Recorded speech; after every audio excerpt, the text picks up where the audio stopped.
Good afternoon, ladies and gentlemen. I would like to welcome you warmly to the session dedicated to R&I topics that will environmentally friendly food systems from primary production to consumption. My name is Natalia Brzezina and I work in DG Agri in the Research and Innovation Unit, and today I will moderate the session. So during the session, we would like to invite you the participants from all over Europe and beyond to ask questions using Slido. Also, we request you to upvote the most interesting questions that you have. And to access Slido, please go to www.sle.do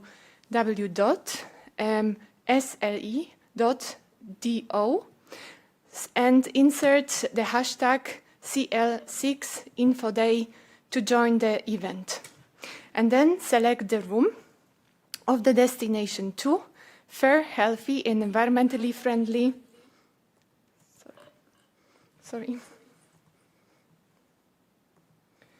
And environmentally friendly food systems from primary production to consumption.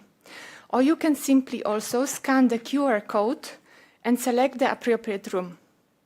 To facilitate the moderation of the Q&A, when you ask the question, we would like to request you to actually label the question with a topic identifier when introducing it actually into the Slido. And we will take at least 3 questions per topic, so please upvote the questions and avoid repeating them. If time allows, then we will take more questions, of course. However, if due to the time constraint some question will remain unanswered, then please send them to the Research Inquiry Service, and we will reply to these questions in written. And the most also relevant or repetitive questions will be included in the FAQ section.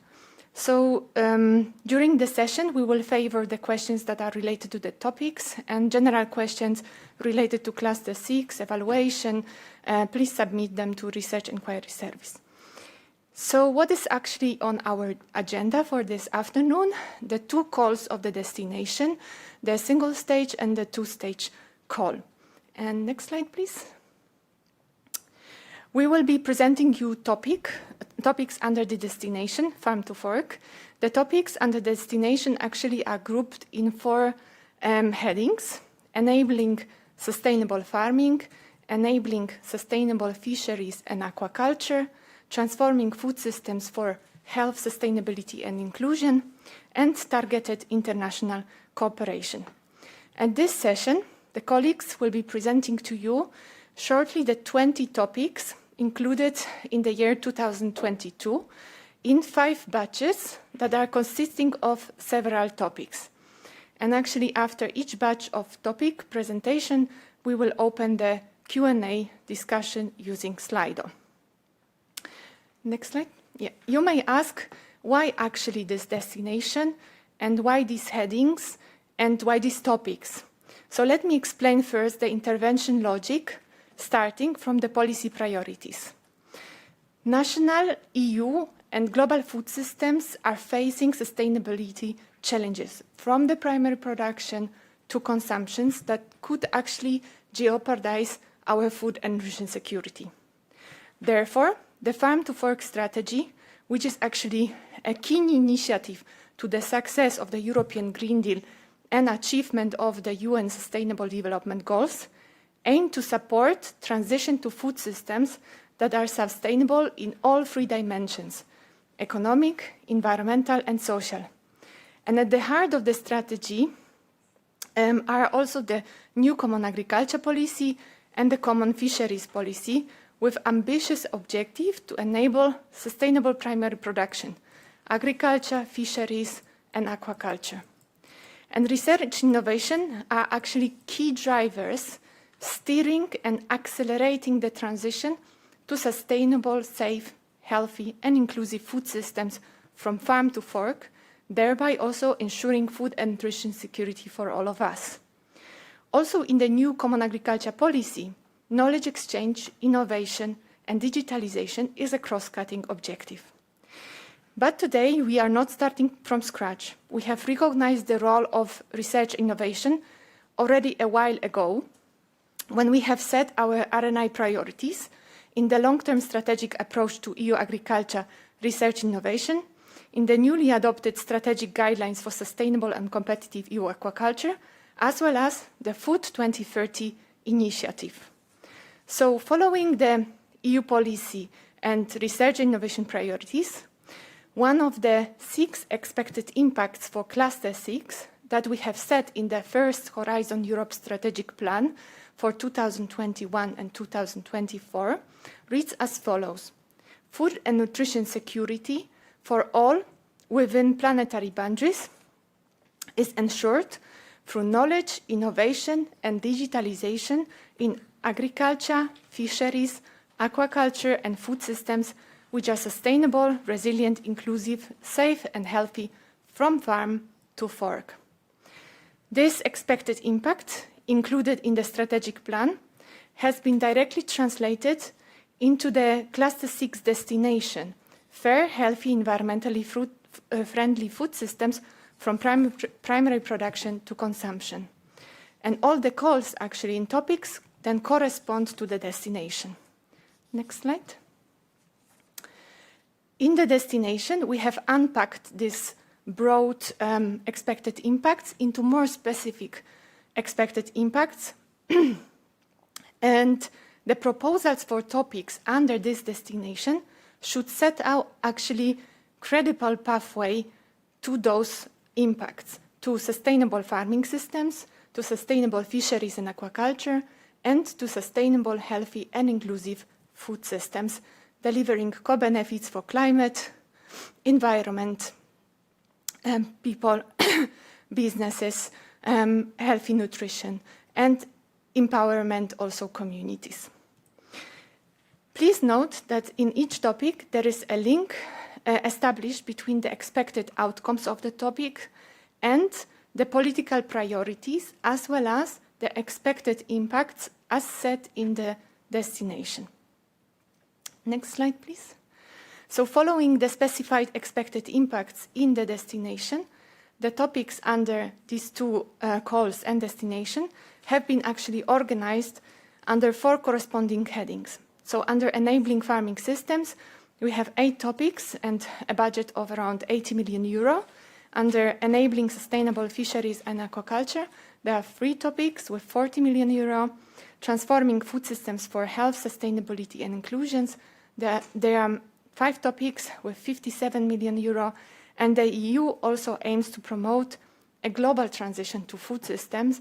That's why there are targeted R&I activities, in particular under the EU-Africa Partnership on Food and Nutrition Security and Sustainable Agriculture, and also global initiatives involving international research consortia that will contribute to the ambition. Hence, there are 4 topics worth 54 million euro under the heading Targeted International Cooperation. So altogether, we foresee 231 million euro to be spent on the call in total in 2022. As regards the type of actions, the majority are research and innovation actions, but there are also 4 innovation actions and 1 coordination and support action. Next slide, please. We would like to invite you now to listen to the presentations of the first series of topics. Please use Slido to ask your question, indicating the topic identifier. It is very important to put the topic number to facilitate us the moderation of the Q&A session. Because following the presentation, we will open the Q&A session and reply to all your questions. So I would like to invite now my colleagues, first Gisela Quaglia, to shortly present the first 2 topics that aim to improve plant health and reduce the dependency of farmers on the use of pesticide. Gisela, the floor is yours. Thank you. Thank you, Natalia, and good afternoon to all. I will present the first topic, that is risk assessment of new low-risk pesticide. That is a research and innovation action. We can see the policy context of this project is the Farm to Fork strategy and the biodiversity strategy. And within the Farm to Fork, the projects are expected to contribute to the target of reduced use of pesticides by 2030, and to help agriculture and forestry sectors to remain productive and contribute to sustainable agriculture. Project results are expected to contribute to all the following expected outcome. We expect to improve the risk assessment of these new so-called low-risk substance and plant protection products with the use of relevant methods, to foster the EU regulatory science and risk assessment of these products for agriculture, to ensure the safety of new low-risk pesticides used in agriculture throughout robust and transparent risk assessment, and to increase the availability of safe and environmental-friendly methods for plant protection and weed control that reduce the risk in the environment, the non-target organisms, and human health. If we move to the next slide, we can see the scope of this project. There are several activities that proposals should tackle to improve the risk assessment of these newly proposed or specifically adapt low-risk pesticides, such as new species or strain of microorganism, RNA-based pesticides, pheromones, plant extracts, microbiome solutions, or new models applications. The projects need to contribute to the understanding of the biological effect of this new substance, and to develop and advance in the integration of different tools, technologies, and methodologies to support the comprehensive and consistent risk assessment of the substance to ensure safety and sustainability. There are other activities include as well to identify the relevant additional studies that are required for assessing these new low-risk pesticides in order to establish that they have a hazard profile that is compatible with their classification as a low-risk substance, and to contribute to the standardization and validation of these methods. The indicative budget is 7 million euros for this topic. If we move to the next one, thanks. These topics is related to socio-economic of pesticide use in agriculture, and is a research and innovation action as well. So the next slide. So the policy context of this project. The project funded under these topics are expected to contribute to the European Green Deal, and notably to the biodiversity strategy and the farm-to-fork strategy. We aim to reduce the overall use of pesticides by 2030, but as well, we want to help agriculture and forestry sector to remain productive and to contribute to the sustainable agriculture.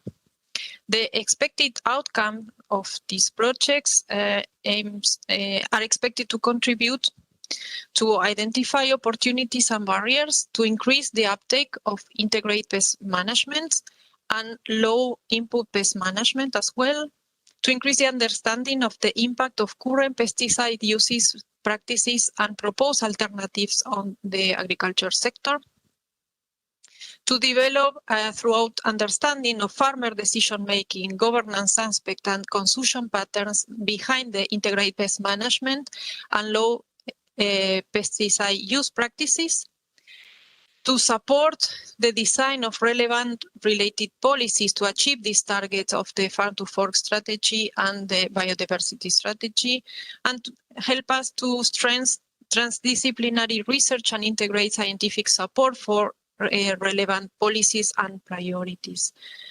The next slide, please. Activities in this project should improve the understanding of the reasons for the limited uptake of reduced pesticide use or the integrated pest management practices, and as well the shift towards low-risk pesticides and biocontrol agents and practices.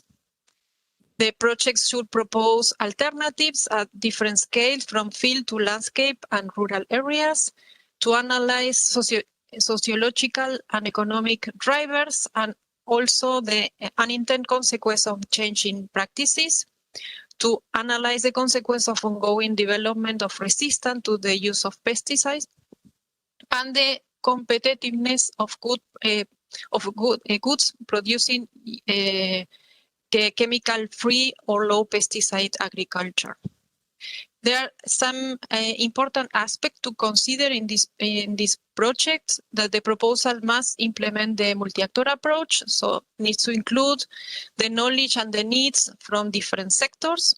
Proposals needs to cover organic and conventional sectors, and cover as well a wide range of farm types and be representative of the diversity of farming in the EU. There is a possible GRC participation in these projects, and this topic should include the effective contribution of social science and humanities disciplines.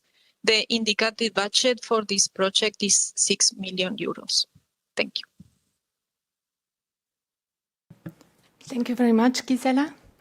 And now I would like to invite Jean-Charles Cavit to present the third topic in this first batch on enhancing biosecurity in terrestrial livestock production. Jean-Charles? Yeah. Hello, everyone. Yes, the floor is yours. Yeah, thank you. Hello, everyone. I am going to present to you some main elements of this topic, Farm to Fork 0103 on biosecurity in livestock production, terrestrial livestock production, which is a research and innovation action. So the projects under this topic are expected to contribute to certain elements of the European Green Deal, but mostly the Farm to Fork strategy, which is about transition to fair, healthy, and resilient livestock production, and in particular their sustainability of production and transformation, and a reduction of antimicrobial sales is mentioned there, with 50% reduction in the sales of antimicrobials. So I think biosecurity is one of the tools where prevention of infectious animal disease can be ensured, and where you don't have animal diseases or few animal disease, then you're less prone to using antibiotics. And obviously, biosecurity is an essential element of disease prevention and control beyond the fight against antimicrobial resistance. Prevention of disease is important also for viral diseases, of course.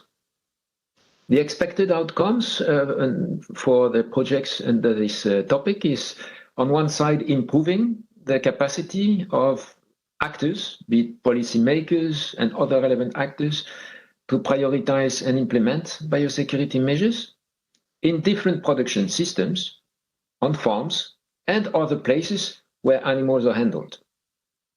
It could be in slaughterhouses or other places where animals are or transported. And second element, outcomes we would like to see is a better understanding of the cost and efficiency of certain biosecurity measures, which is lacking in a number of cases. The scope, the main diseases or groups of disease should be tackled, taking into account the epidemiology of the diseases. To look at biosecurity without knowing about the epidemiology of disease is a bit difficult. And looking at also related risks like wildlife. Some diseases are transmitted by wildlife, and biosecurity may have to be different there. Looking at collecting and disseminating best practices and develop guidelines where appropriate, and develop validated applicable methods or refined tools to assess biosecurity measures on farms and, again, other places where livestock are handled. And corresponding to the second outcome that we mentioned before, evaluate the efficiency and estimate the cost of the selected measures. This topic has an indicative budget, a total budget of 10 million euros, with an indicated budget per proposal of 5 million, which means we expect 2 projects to be selected. Importantly, and it's in the title, only terrestrial livestock are addressed. Aquatic animals are not to be addressed under this topic. The project should look at different species, production systems, different situations, We don't say that all possible species and production system and situation be addressed by each project, no, but at least there should be more than one in the project. And it's a topic with a multi-actor approach, and in the topic examples of actors are provided, like farmers, the veterinary community, advisory services, or other actors. And under this topic, to mention that the gender dimension is not a mandatory requirement. Thank you. Thank you very much, Jean-Charles, for the presentation. And now myself, I want to introduce to you the fourth topic on innovative solutions to prevent odoration of food-bearing quality labels. And the focus is on organic food and geographical indications. It is an innovation action. So what is the policy context? Actually, the Farm to Fork strategy aims to accelerate the transition to sustainable farming and food systems by, inter alia, promoting growth of organic farming and strengthening the geographical indications. And illegal practices that can considerably actually harm organic farming and the quality schemes, as they can undermine the consumer confidence on one side and also damage on the other side the farmers and food businesses who actually are respecting these rules. One of the Farm to Fork strategy main priorities is also to combat such practices and to combat food fraud along the food supply chain. So therefore, the successful proposals should contribute to preventing food fraud of products with quality labels, in particular organic and GIs. In this way, they should facilitate the progress towards the Farm to Fork strategy ambitious target for organic farming to achieve 25% of EU agricultural land under organic farming and strengthen the GI scheme. So what do we expect?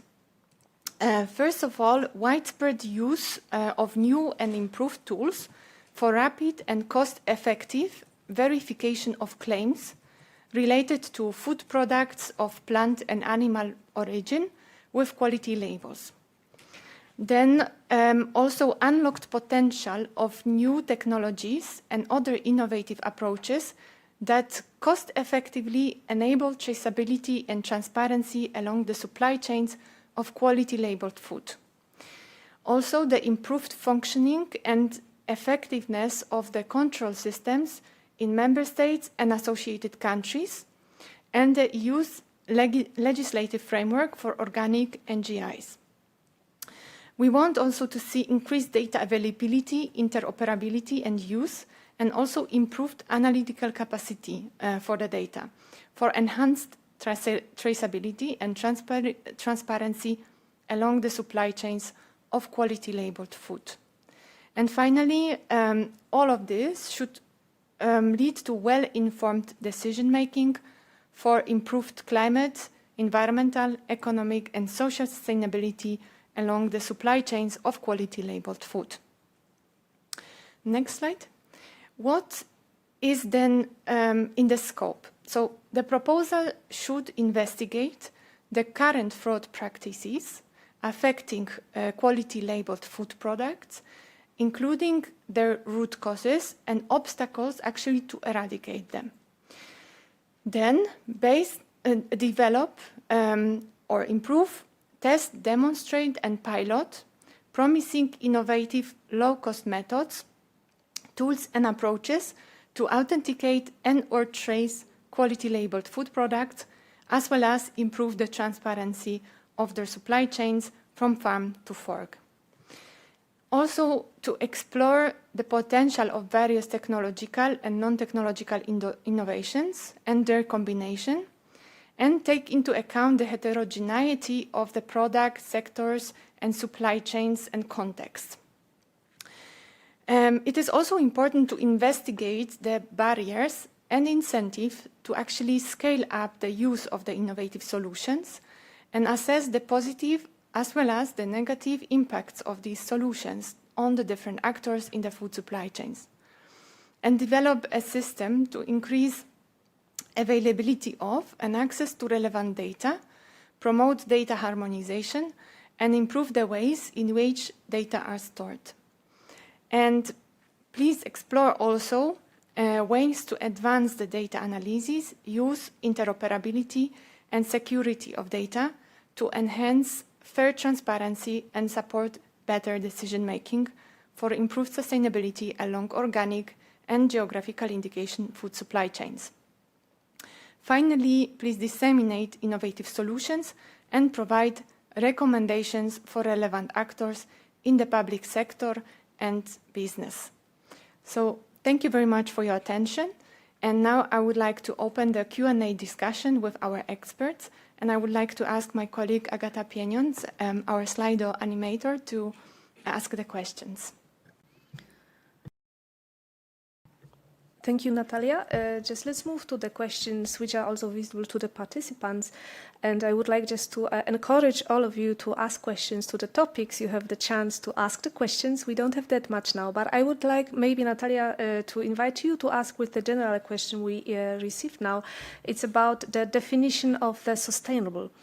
Would you mind just giving us maybe some answer or just comments on this one?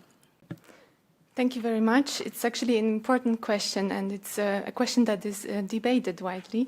But sustainable we understand as something that can persist in long term, and also balance between the economic, environmental, and social dimension, basically, of different activities and different systems. And when it comes to the scientific definition of sustainable food system, I would like to invite you to have a look into the Scientific Advice Mechanism report on sustainable food systems, but also into the Farm to Fork strategy to get some insights. Thank you. Thank you very much. So let's move to the first question on the topic 01 on the pesticide. And I think it's a question for Gisela. And the question is, in the work program 2021-22, multi-actor approach is not mentioned in the topic text. Can you please clarify, Gisela?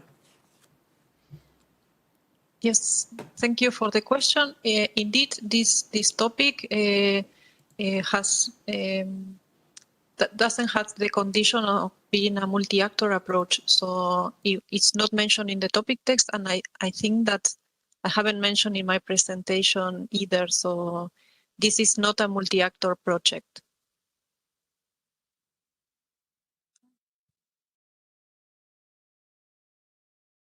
We don't have other questions for the time being. So Natalia, would you suggest to move on or just to wait for a minute? We don't see any questions coming. Thank you very much, Agata. And I would like to invite once again everyone to ask questions. We would gladly answer them. Please use Slido and insert the hashtag CS6InfoDay to join the event, and then select the room of destination 2. And there you can ask the question by also including the topic identifier. And of course, we will be maybe now moving on as there are no questions. However, if they are coming to your mind, please ask them, and we will try in the session to address these questions. So let's now move on to the second batch of topics. And I would like to invite Miguel Lizazo to shortly present the second batch of topics that aim to enhance sustainable fisheries and aquaculture. So, Miguel, the floor is yours. Thank you very much. Welcome, everyone, to this aquatic part. And then, well, I'm going to present these topics on aquaculture, mainly. So freshwater systems host an immense biodiversity and support a multitude of activities providing livelihoods to inland populations. This action will help to sustain the health of freshwater ecosystems and the bioeconomy sector associated. This is in line with the European Green Deal objectives, the Farm to Fork strategy for a fair, environmentally friendly food system, the EU bioeconomy strategy, and also the Blue Growth Strategy. Then, the successful proposals will support freshwater aquaculture products and/or processes and/or environmental services, sustaining the health of freshwater ecosystems and their bioeconomy sectors. In relation to the expected outcomes, this research and innovation action will contribute to reduce the environmental footprint of freshwater aquaculture, stimulates its diversification and growth, will contribute to preserve the freshwater biodiversity, assess potential biotechnological developments, and also stimulate social and economic sustainable growth associated to freshwater bioeconomy sector. Next slide, please.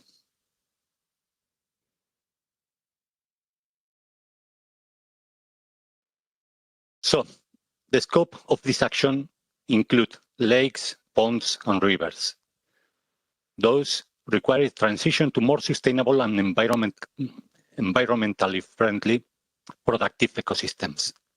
Therefore, there has to be an optimal water management and planning, mutually benefiting the different ecosystems services by developing economic activities in rural areas, maintaining the biodiversity of the ecosystems, and increasing resilience to climate change and water crisis included. Additionally, and as results of the discussions about EU aquaculture research priorities during the meetings of the Strategic Working Group on Fisheries and Aquaculture of the Standing Committee on Agricultural Research, the SCAR and the SCAR-FIS groups, the document Evaluation of the Freshwater Aquaculture Research Needs in Europe identified some of the main freshwater aquaculture priorities in the EU and will serve to strengthen this topic. Important to highlight that a strong and active involvement of stakeholders and end users, including industry and NGOs, as well as international collaboration, are commendable. Finally, mention that the total indicative budget allocated for the topic is 10 million euros, estimating that an EU contribution of around 5 million would allow to address the outcomes for 2 projects. Thank you very much, and best luck. Thank you very much, Miguel. I would like to open now the Q&A session with you. So, Agata, are there any questions? We don't have questions to the topic presented by Miguel yet, but we have one follow-up question on the sustainability terminology. Natalia, so it's back to you. Yes, there's a question. Are there any metrics or common indicators that allow us to make use of sustainable terminology? I think that if you look actually into the Common Agriculture Policy that is having the 9 specific objectives with the in environmental, social and economic terms, with the indicators assigned to them, this can be one of the guides. Another guide is that if you look at the Farm to Fork strategy, there are different targets and objectives that we would like to achieve to actually transition to sustainable food systems from farm to fork, then I think it can actually guide this. But of course, there is a lot of literature, scientific literature, on the different metrics and indicators that allow us to make use of the sustainable terminology, and I invite you to have a look into this. So thank you very much, and I would like to invite once again to ask any questions you might have. So we don't have any further questions, so back to Natalia for probably the next batch of presentations. Thank you, Agata. If there are no more questions, then I would like to invite Cindy Schumacher to present... Sorry.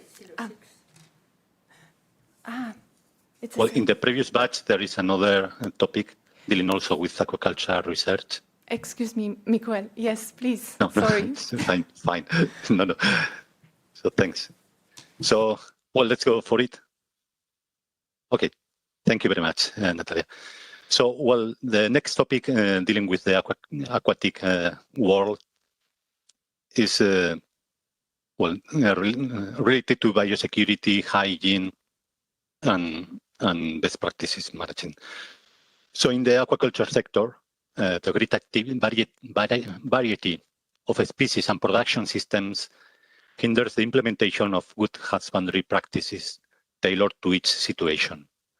The aquaculture sector falls short of codes of good practices and technologies for the control of aquatic diseases and welfare.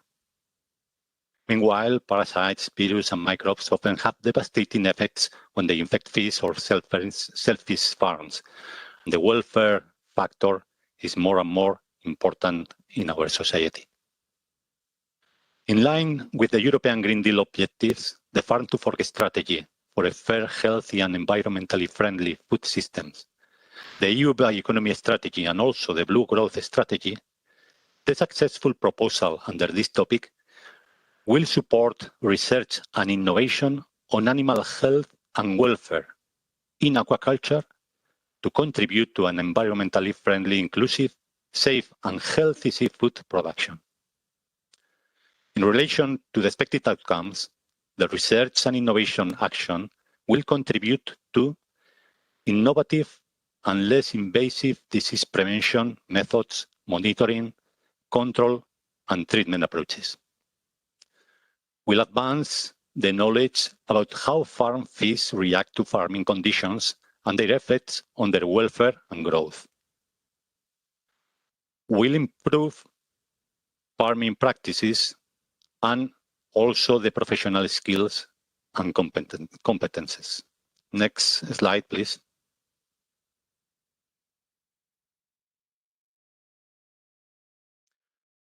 So this research and innovation action aims to advance in animal health and welfare in aquaculture.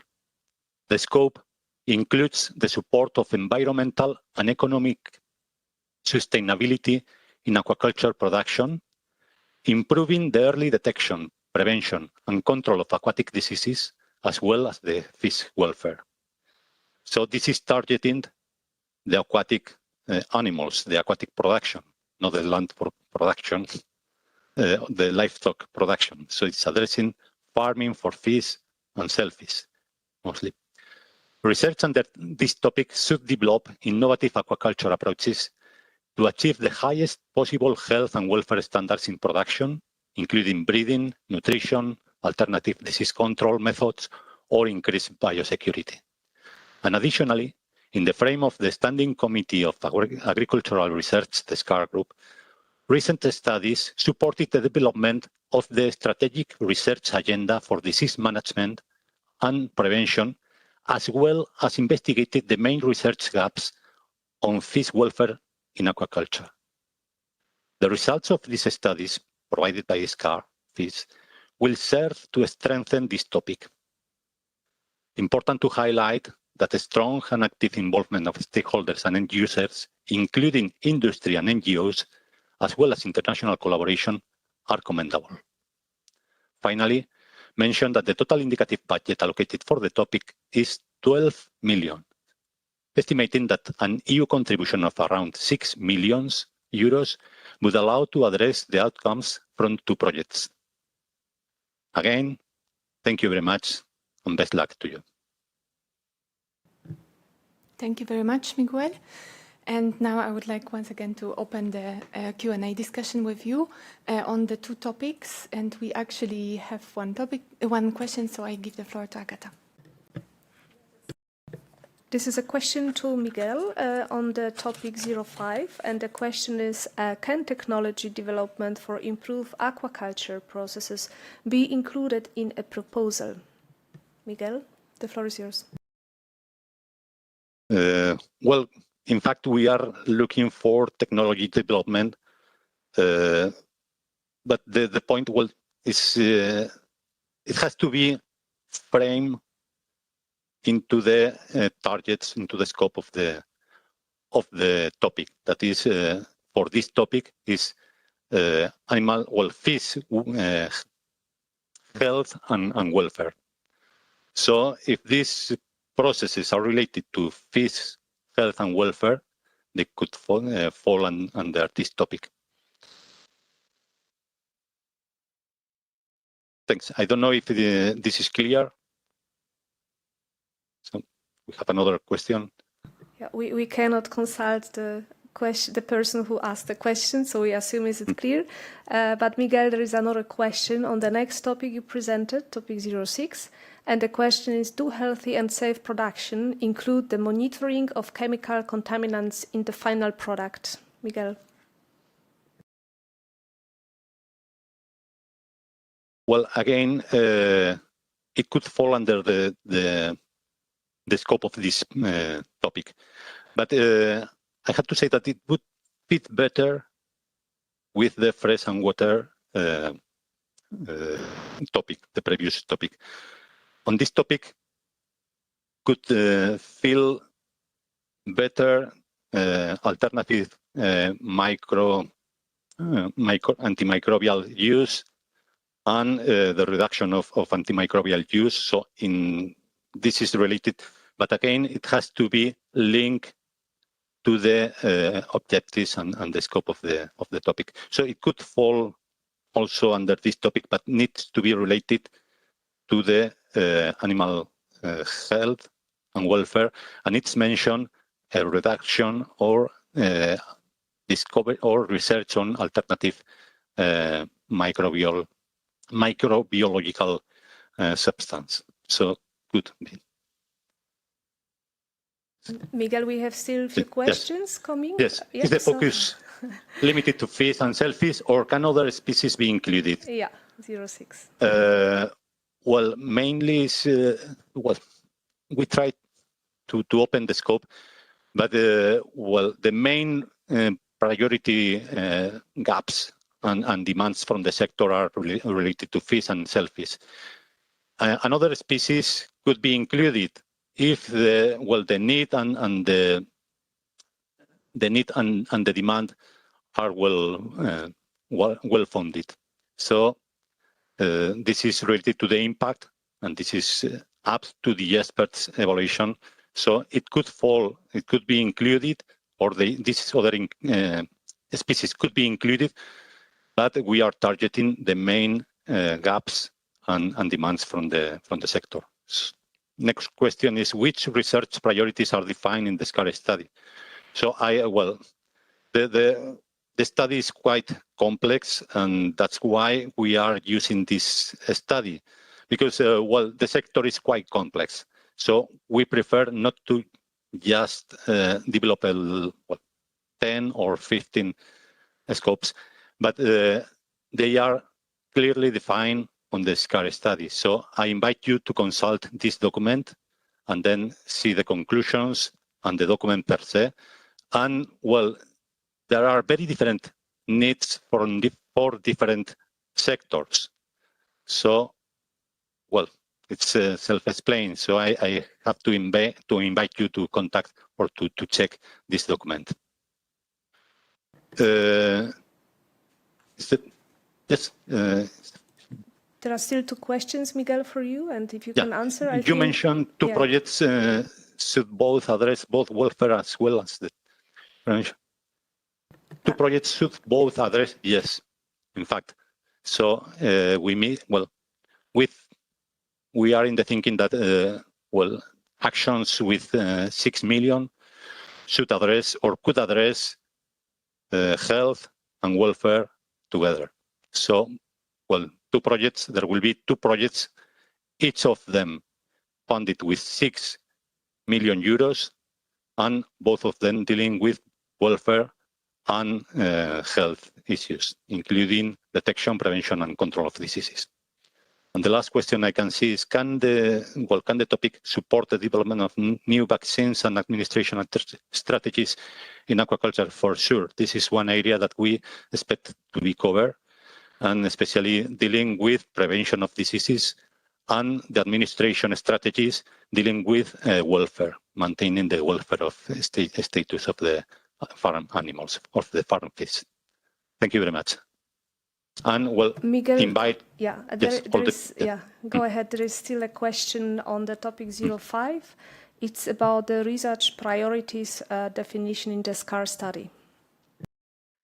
Yeah, well, to this question I have referred, I would really encourage the proponents to read in detail, to go through the SCAR study on on fish health and on fish welfare. There are two studies, and well, those priorities are there.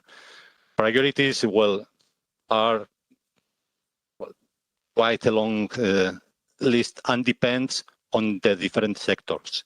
So we are dealing with a very complex scenario where there are different demands from different sectors. So you can choose or you can propose solutions to the different cases, or you can try to do an comprehensive way. But the priorities are there. Includes innovation, rapid tests for diagnosis, the DNA vaccines at level of hatchery, bloodstock. Includes better practice codes. Includes the use of antimicrobial substance. Includes identifying welfare indicators. So it's quite complex, and I invite him from here to all the proponents to visit and read thoroughly this SCAR study.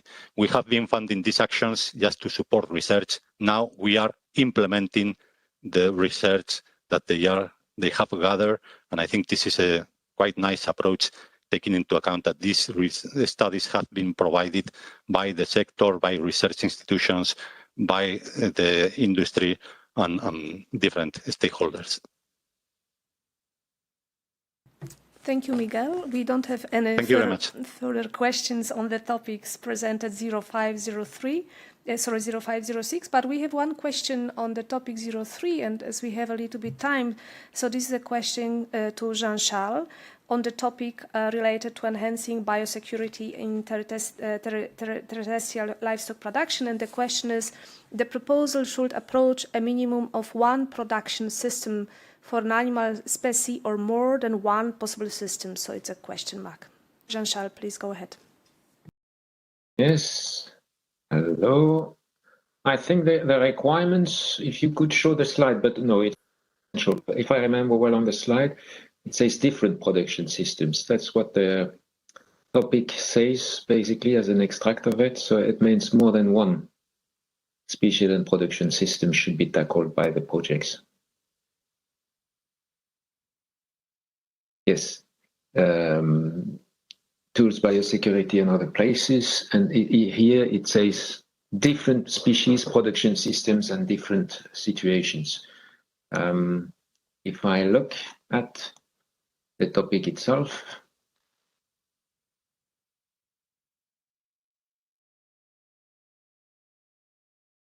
a minute, please, a second, rather.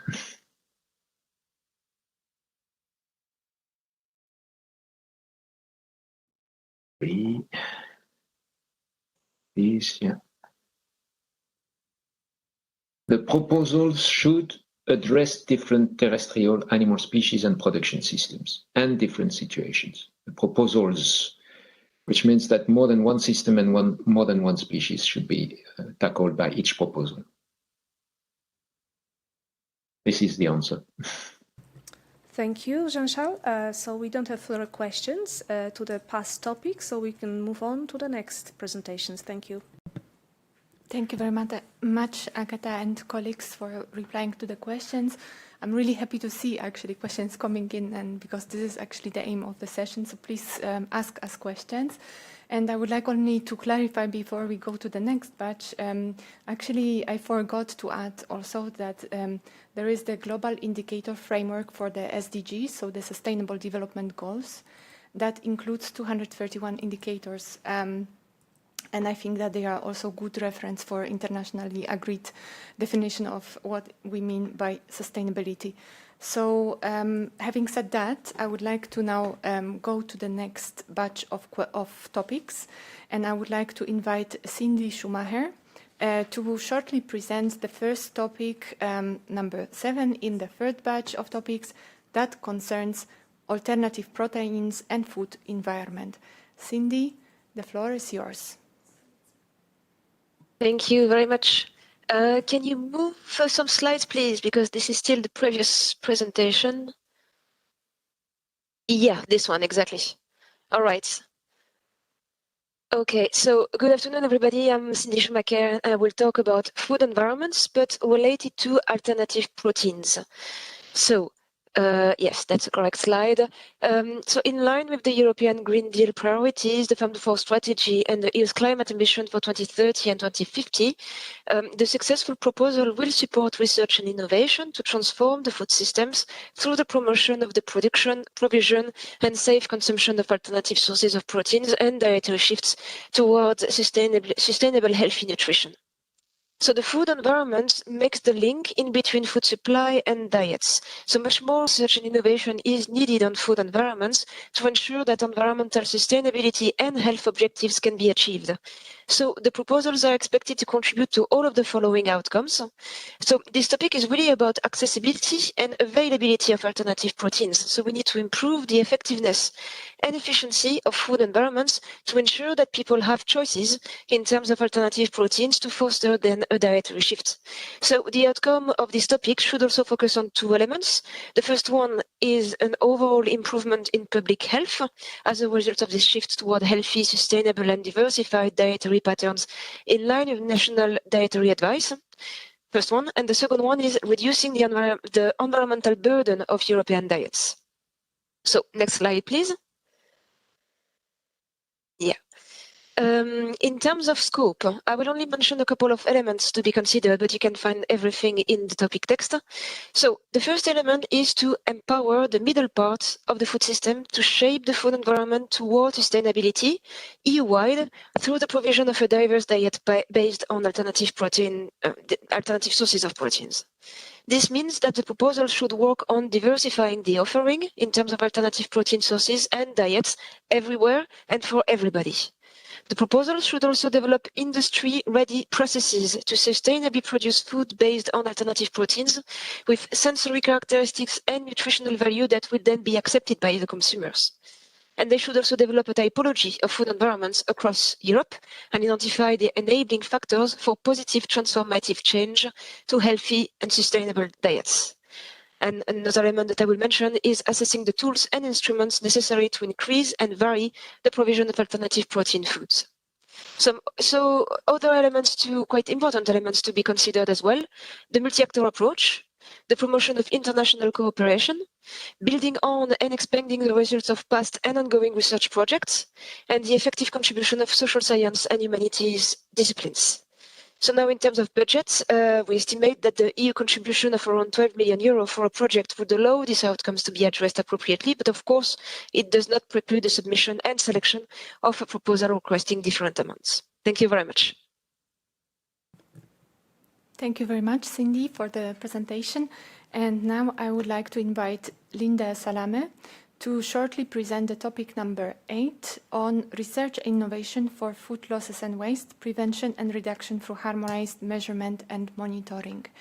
So, Linda, the floor is yours. Thank you, Natalia. As regards to the policy context, I think you're very well aware of it already.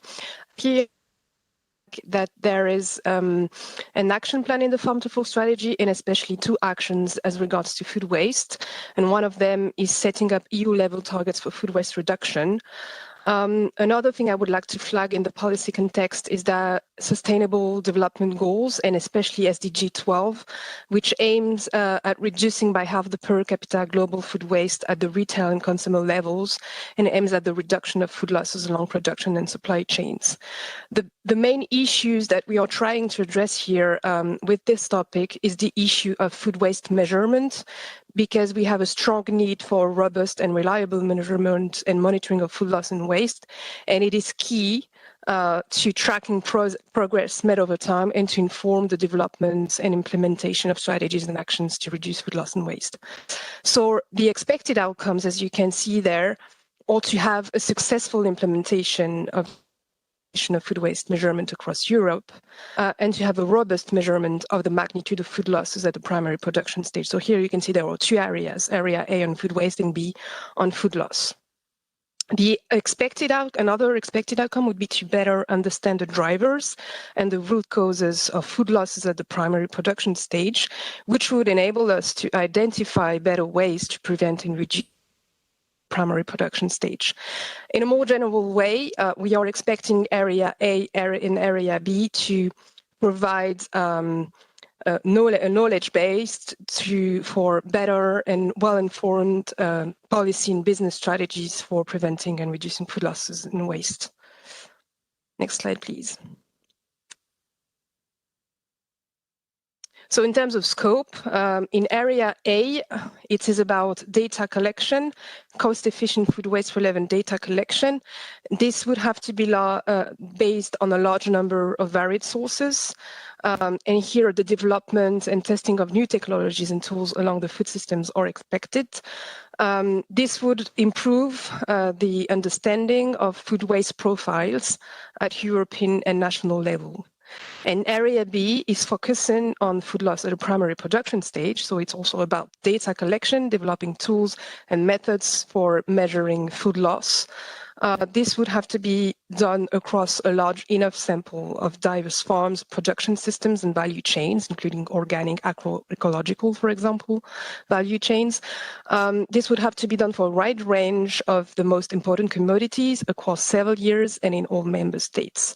The idea there would be also to understand better the drivers and root causes of food losses at primary production stage, so that we have better insights on how to prevent and reduce food loss at the primary production stage. So the indicated budget for this topic is 40 million euros. 7 million euros per project is foreseen. And of course, it's very important to have a multi-actor approach there. The involvement of JRC, SSH contribution is also very important, and collaboration with other projects is also expected. Thank you. Thank you very much, Linda, for that presentation.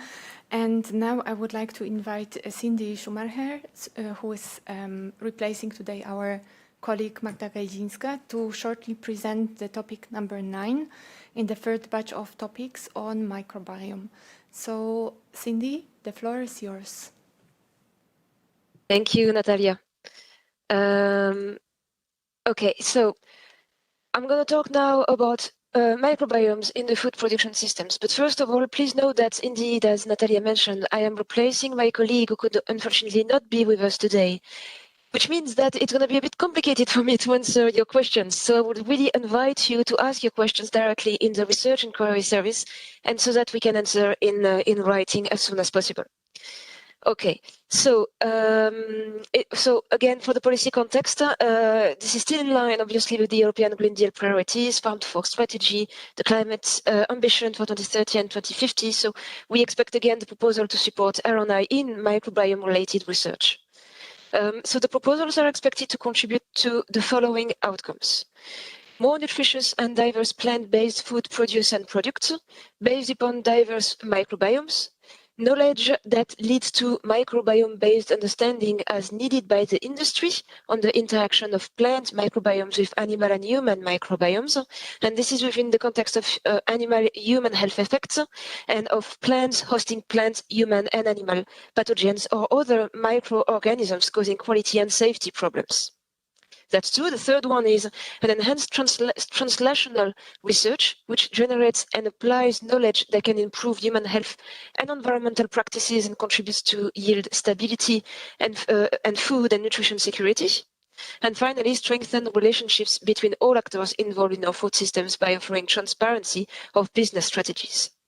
So that was for the expected outcomes. Next slide, please. Thank you. So in terms of the scope, the following elements should be addressed by the proposals: the characterization and development of microbiomes and their downstream products providing dietary diversity for improved human and animal health and resilient food production systems, mapping and provision of the arising co-benefits relevant to the 4 Food 2030 priorities, increasing knowledge and understanding of the biological and ecological processes involved in the assembly and dynamics of plants' microbial communities, designing multi-objective and multi-region microbiome diets transition pathway for EU food systems, gathering all aspects of sustainable food systems and diet, health and safety parameters, biodiversity, climate and environmental factors, circularity and resource efficiency, innovation and empowerment of communities, and also traditional and cultural resources. The proposal should also seek international cooperation along with early and wide communication of microbiome science and applications, and they should also address food industry needs, particularly training, personal training in classical microbiology and modern microbiome skills, and the closing of regulatory loopholes for microbial products. So other important elements to be included: the multi-actor approach, the effective contribution of social science and humanities disciplines, international cooperation. Proposals are also encouraged to build on past and ongoing EU-funded research and infrastructure, and collaborate with relevant initiatives, for example, the Horizon Europe Soil Health and Food Mission. In terms of budget, we consider that an EU contribution of around 5 million per project would allow these outcomes to be addressed appropriately, but again, it does not preclude the submission selection of a proposal requesting different amounts. So again, my apologies for not being able to answer your question directly. Feel free to submit them in the Research and Query Service, and we will make sure to provide an answer to you as soon as possible. Thank you very much. Thank you very much, Cindy, for the presentation. And now I would like to invite Isabelle Defroimont to shortly present the topic number 10 in this batch that concerns the healthy diet, so integrated surveillance systems to prevent and reduce diet-related non-communicable diseases. Isabelle, the floor is yours.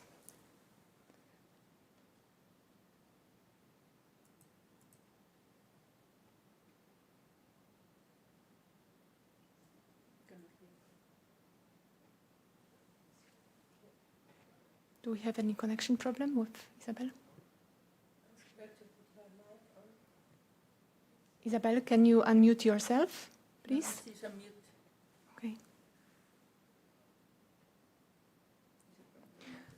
Then maybe we go to the next topic and then we come back to Isabelle. So I would like to invite the last but not least colleague in this batch, Linda Salamet, to shortly present the last topic, number 11, and on actually combating the food fraud, so effective systems for authenticity and traceability in the food system. Linda, the floor is yours, and we will try to connect Isabelle. Thank you. Thank you. I'm not going to go over the policy context again, but I would like you to be aware that there is a part in the Farm to Fork strategy that is about combating food fraud along the food supply chain. So there is a whole paragraph about it, and I think it's important to stress that now. As regards to food fraud, we know that there is a constant need for more and better methods to help the industry and official control authorities to combat food fraud. Also, with the development of e-commerce and other initiatives, we might have an increase of fraudulent practices. So this is becoming even more important, and innovation in this area is very important. So the expected outcomes of this topic would have to have a better knowledge to understand better the underlying reasons for or the drivers of food fraud and the extent of food fraud. We would like to see the development of innovative strategies and solutions that would help prevent fraudulent practices by improving traceability and safeguarding authenticity. We would expect an improved assistance to controlling authorities and improved transparency, especially through digital solutions. Here, the use of the blockchain might be interesting. Better support to official controls and contribution to further development of policies. Next slide, please. So here there are two areas again. The first area should cover all the different bullet points that you see there.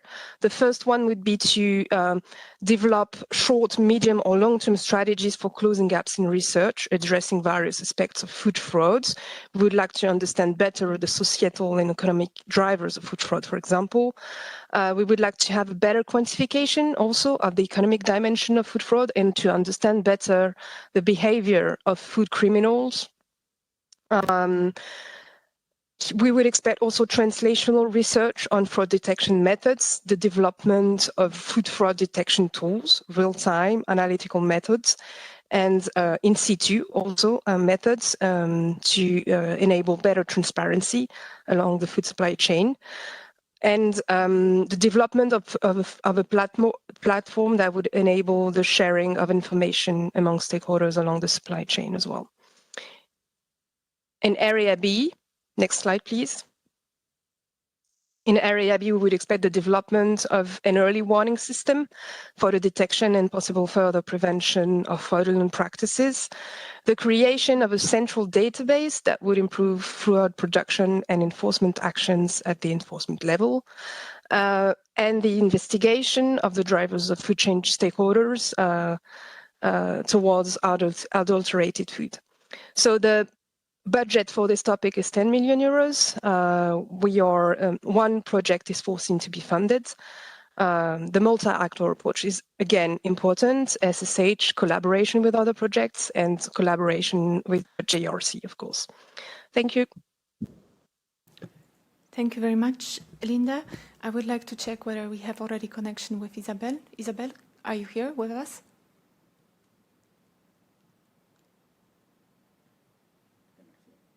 No. Okay, if not, then I propose that we start because there are a lot of questions coming in, so thank you very much for that. And I would like to open the floor for Q&A discussion. And may I give the floor to my colleague Agata for moderating the slide of questions. Thank you, Natalia. We will move, I think, with the questions as they were presented, the topic were presented, and the first questions are related to Cindy and to the topic 07 on the protein-friendly, sustainable and healthy food environments. So the first and highest voted question was, will the project be expected to address all or just a couple of the F2F strategy by 2030? For example, food from policy context, plus 25% organic until 50% antibiotics, I think. So this is the first question to Cindy. Yes, thank you very much. So regarding this question, well, obviously this topic should indeed contribute, or the proposals related to this topic should indeed contribute to address the objectives of the Farm to Fork strategy and some of the targets. Then how is actually up to the participants. Ideally, what the proposal should highlight is what, according to them, is the most relevant of these targets and objectives that they will contribute to address, and the best way actually to address them. So this is really up to you, really, in that case. Thank you. The next question going to Cindy is, should all the different alternative proteins mentioned in the call, for example, insect-based, ocean-based, be included, or a selection is possible? Yeah. So indeed, in the topic text, what we mentioned is the following: improving the effectiveness and efficiency of food environments to ensure that people, including the most vulnerable groups, have choices in terms of alternative proteins. And here I gave, well, some examples, let's say plant-based, microbe-based, oceans, and so on. So ideally, the proposal should aim to target as many alternative proteins as possible, because the aim of this topic is to make them accessible and available to people. The objective is to diversify the diets and give a choice to the people. So still, I'm aware that developing industry-ready processes for each one of them can be a challenge. So I would say that what you should focus on in the proposals and to address this topic is really to consider as many of them as possible. Again, to achieve these objectives of diversifying the diets and making them accessible, available, and giving choices to people. Thank you. And the next question we have now is on the shelf life, and it's question shelf life, flavors, etc., among others, the key elements to be investigated. Would those be applicable for all alternative feed products too? And here examples are algae and insects mentioned. Yes, Cindy. that's actually an interesting question, and I will say that to be honest, I think what this topic should focus on is food. So the whole point of this topic is indeed to develop to make available alternative sources of proteins for food. So that's why I would say that these elements, shelf life, flavor, and all other elements that I mentioned in the topic should be applicable to alternative food products and diets for people.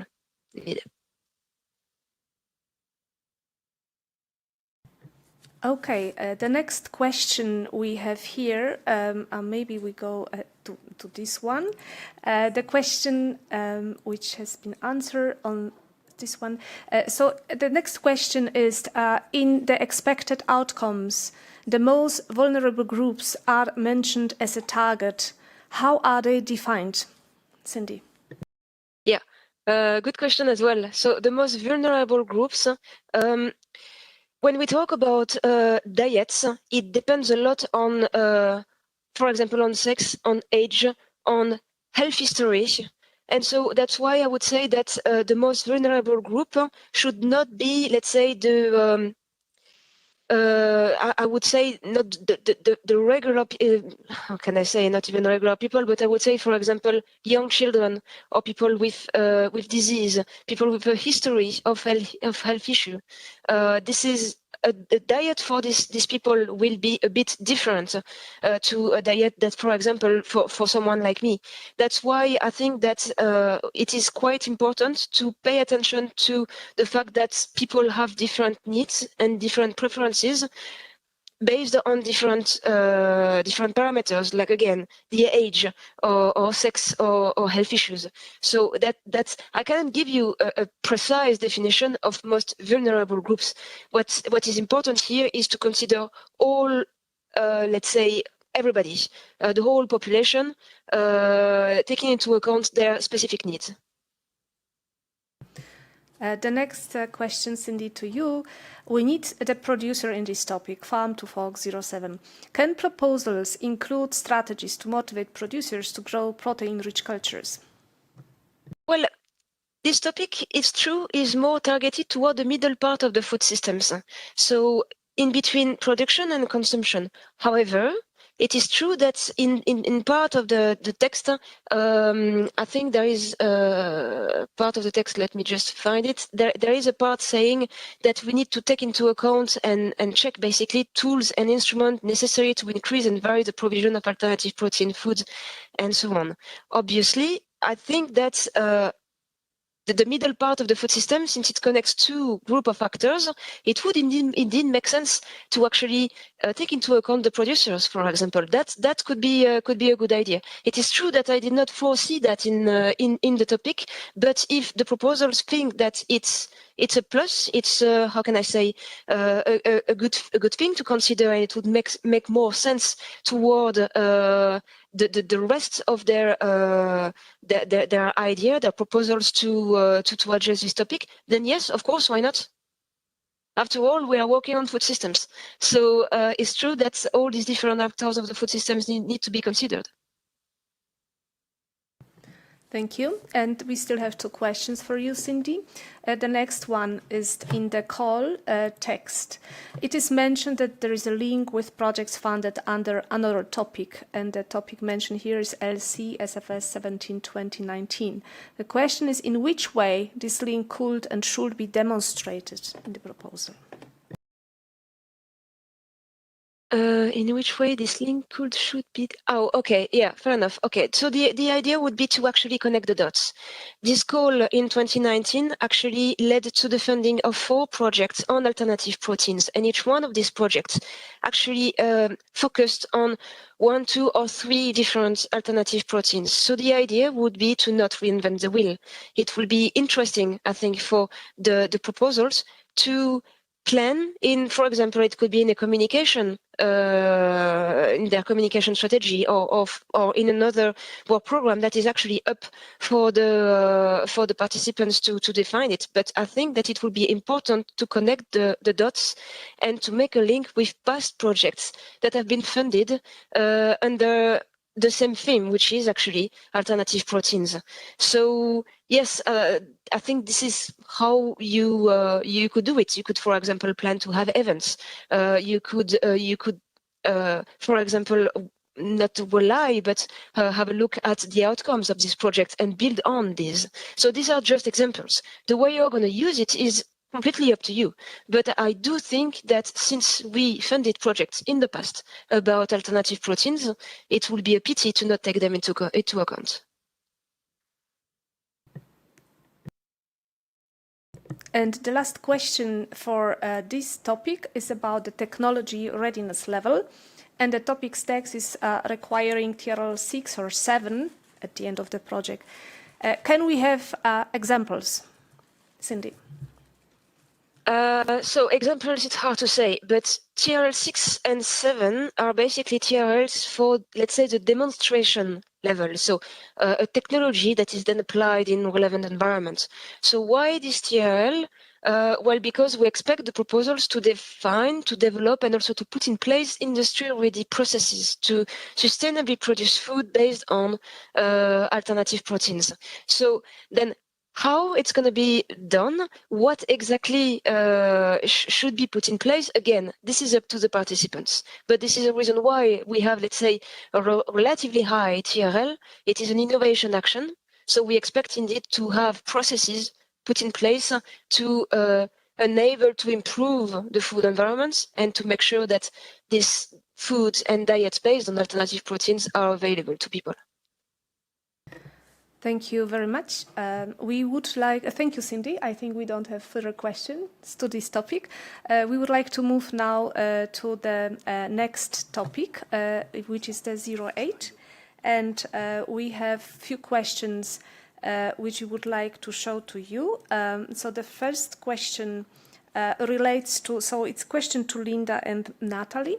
So the first question we have is the use of food byproducts that are wasted now in creating high-value products falling in this topic or in another one? So I give first the floor to Natalia. Is it for you or is it for Linda? I think Linda can start maybe, and then I add upon this. And there is another one, actually, another question about the area A and B, but we will. I would like to take it. It's yours. Okay, well, thank you for this question. Here, I would just like to flag the main expected outcomes of this topic. Here, we are looking for proposals that address the need for better harmonization and measurement of food loss and waste. And here, you are talking about tailored innovations that would enable preventing and reducing food waste, which is very important and very interesting, but it does not contribute to the expected outcomes of this topic. So right now, in this work program, I don't think there is any topic in which you could include your research on this in these areas. But maybe in the next work programs, there will be a topic on tailored food waste innovations. Okay, the next And question. also, yes, go ahead. Yeah, The next question is about somebody wants to know a bit more if research on food coating to make food last more would fall into this topic. Yes, I was actually replying to both questions because it's the same answer actually. Okay, thank you.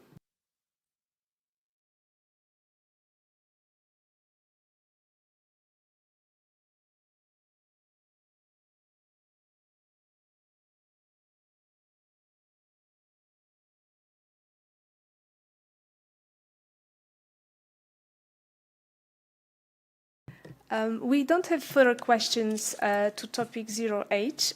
We have few questions to topic 09, but as it was mentioned by Cindy, we would like to invite you to just submit those questions to the Research Enquiry Service. Natalia, would you? We move on.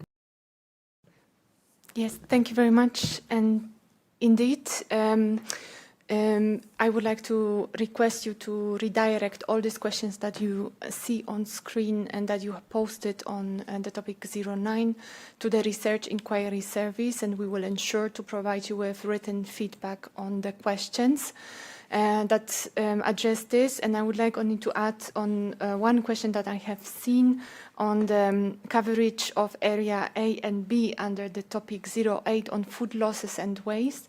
And I would like to say here that in the table with the topic conditions, there is a sentence that is saying to ensure a balanced portfolio, grants will be awarded to applicants not only in order of ranking, but at least also to open to one project within the area A that is the highest ranked, and one project highest ranked within the area B, and provided that the applications attain all the thresholds. And this means that basically in the topic number 08, we would like the projects to cover one or the other area. So we invite proposals that reply to the area A or the area B. And also in the topic, there is this introductory sentence to these two areas under the scope. Proposals responding to this topic should address one of the two complementary areas. So we would like to either the topic focusing on the food losses beyond the primary production, and then projects that will be focusing on the food losses at the primary production stage. It is very important because also in the farm to fork strategy, it is not in the main actions, but in the text of the farm to fork strategy, there are different objectives and actions also along the lines. And we have recognized that it is very important to measure the food losses at the primary production stage, which are currently not measured consistently. So it is quite challenging task, and that's why we would like to have a project that will actually address this issue and provide us with some robust estimates for this measurement at the primary production stage. So having said that, I think that there are no more questions on other topics than 09. And once again, please redirect them to Research Inquiry Service. And I would like to now go to the next part, but starting maybe with Natalia? Isabel, yes? Natalia, just to let you know that Isabel has some technical issues with her computer, so I'm going to give her my office. So she's here. Thank you very much. Can you then go much back appreciated. to her slide? Yes, perfect. Okay. Thank you very much, colleagues. So, hello, Isabel. Thank you very much. And the floor is yours for the presentation. Thank you. Okay, good afternoon, everybody. My name is Isabelle de Fromongertz, and I will present you the topic on integrated surveillance system to prevent and reduce diet-related non-communicable disease. This project will be a research and innovation action. And why this topic? The challenges are quite well known. The changes in food production, processing, and consumption pattern with calorie-dense, nutrient-poor, and hyper-processed food have highly contributed to the rising of prevalence of non-communicable disease. Over the 50% of the adult population in the EU are overweight or obese, and NCDs such as cardiovascular disease and diabetes are responsible for more than 70% of all that. Therefore, something has to be done at EU level and to improve the health of EU consumer. And in line with the European Green Deal priority, the food farm to fork strategy and the EU climate ambition for 2030 and 50, the successful proposal will support the research and innovation to promote the prevention and reduction of NCDs. It will also contribute to the transformation of food system to deliver cost benefit, and the following outcomes are expected. The first one is to better understand the human physiology and the metabolic regulation and the links between all the aspects of nutrition and health, also the impact on the microbiome and the development of disease. The second impact is to improve the public health by improved and easy to use NCDs biomarker. And the third outcome will be the providing robust and reliable knowledge based on variation on human health in response to nutrition and other relevant factors such as age, sex, socioeconomic and cultural factors. And this knowledge will be translated into innovative and effective food and nutrition solution to improve people health and taking into account other dimensions of sustainability such as climate and environment. Another outcome will be, of course, improved public awareness and healthier diet, which will reduce NCD in particular in vulnerable population group across Europe and addressing health inequality. Next slide, please. Then the proposals are expected to address all of the following activity. The first one is mapping, monitoring of the diet-related NCD situation in order to provide a snapshot of the situation across Europe. Based on the collected data, the use of big data and artificial intelligence to elucidate a complex interaction between diet and human health, the development, of course, of advanced and easy to use biomarker for risk of for NCDs. The assessment of the impact of existing measures and policy in the EU on reducing NCDs. Another activity will be then to investigate and generate a strong evidence base for the key physiological process involved in the development of NCDs and how they may be affected by nutrition, but also other factors such as geographical, biological, socio-economic and cultural, and in taking also into account individual genotype and phenotype stages. Another activity expected is the development of strong evidence based on the risk of unhealthy diet, high in calories, sugar, sodium, and saturated fat, and low in fruit and vegetable, for example, and often highly processed within the development of NCDs. And another activity will be to identify high-risk and vulnerable population across Europe, better understand their predisposition to diet-related disease, and design specific hypothesis-driven research and well-controlled intervention study with very strict conditions to reduce dietary and health inequality in different countries and different regions.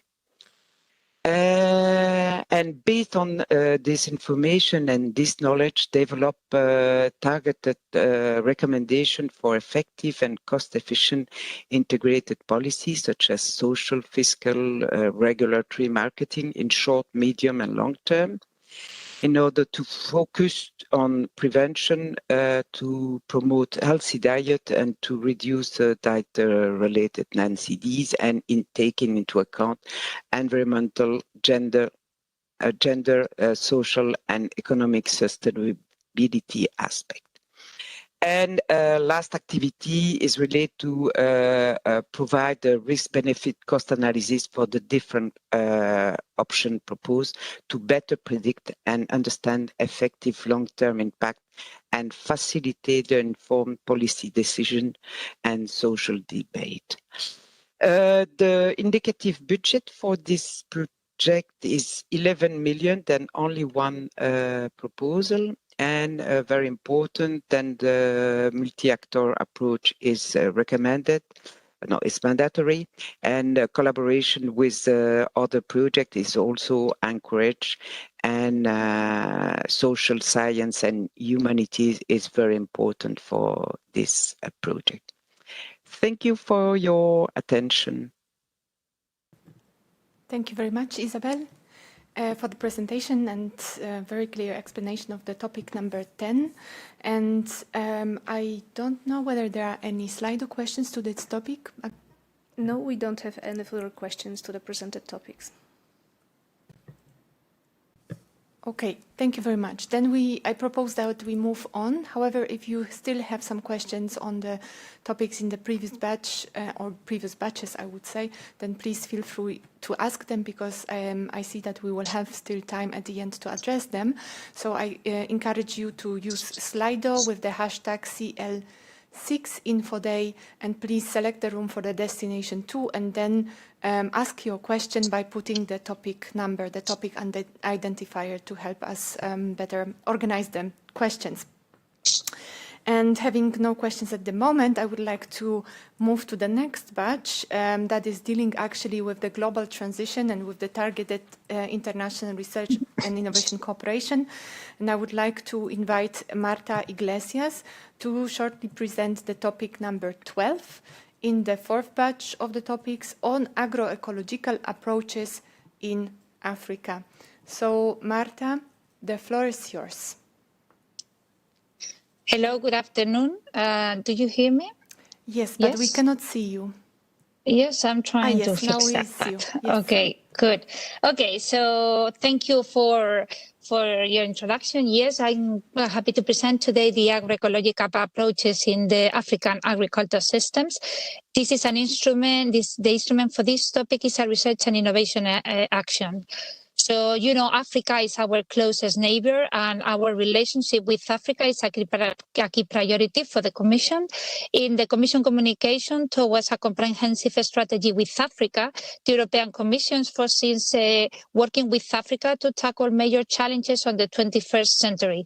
The urgency of the climate crisis or the effect of the COVID-19 pandemic put pressure in our agri-food systems and on the natural ecosystem that is generating health risk affecting plants, animals, and also humans.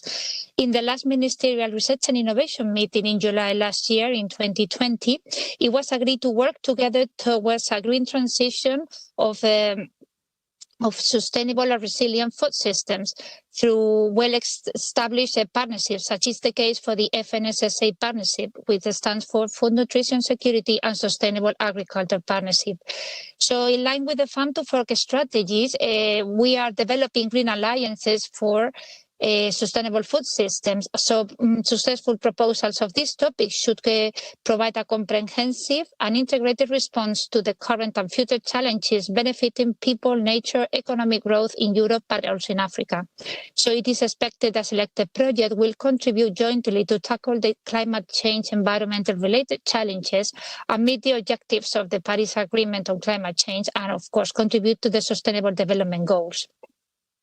Proposals will identify optimal combinations of agroecological practices that increase the climate change mitigation and adaptation of different farming systems in different agroecological zones in Africa and ensure its financial viability. Proposals should assess the socioeconomic and environmental performance of the agroecological strategies, increase end-use adoption of an implementation of these agroecological practices by farmers that support rural communities and the farm resilience and viability. Proposals should, of course, contribute with scientific support to the EU-relevant policies and priority, as I mentioned, the EU strategy for Africa, the Green Deal objectives, etc. Next, please. The implementation of the agroecological approaches is deemed to alleviate the pressure that agri-food system places on the natural ecosystems, contribute to its resilience. and facilitating nature-based solutions and responses to these current risks and threats. So agroecological transitions on food systems require a strong food governance with intervention at different levels and coherent public policies. Proposals should build on existing knowledge and develop new knowledge and data and models for identification of agroecological strategies in different farming systems in different zones in Africa. Proposals should develop methods for identification of best practices in different systems, considering barriers and drivers for its wide implementation and supporting the transition to the agroecological systems. Proposals should develop indicators to monitor and measure the impact of suggested strategies in the climate neutrality potential and trade-offs. Support farmers, advisory services, and other actors to implement these agroecological approaches. And finally, enhance the demand for food products from agroecological practices. In this topic, it is requested to implement the multi-actor approach to ensure an adequate involvement of the farming sector. And with this, I thank you for your attention. Back to you, Natalia. Thank you. Thank you very much, Marta, for the presentation. And now we are staying in the targeted international cooperation batch, and I would like to invite my colleague Hans-Jörg Lutzeyer to shortly present two topics in a row, number 13 and number 14, one on malnutrition and another one on food cities in Africa. Hans-Jörg, are you with us, connected? Yes, perfect. Okay, the floor is yours. Natalia.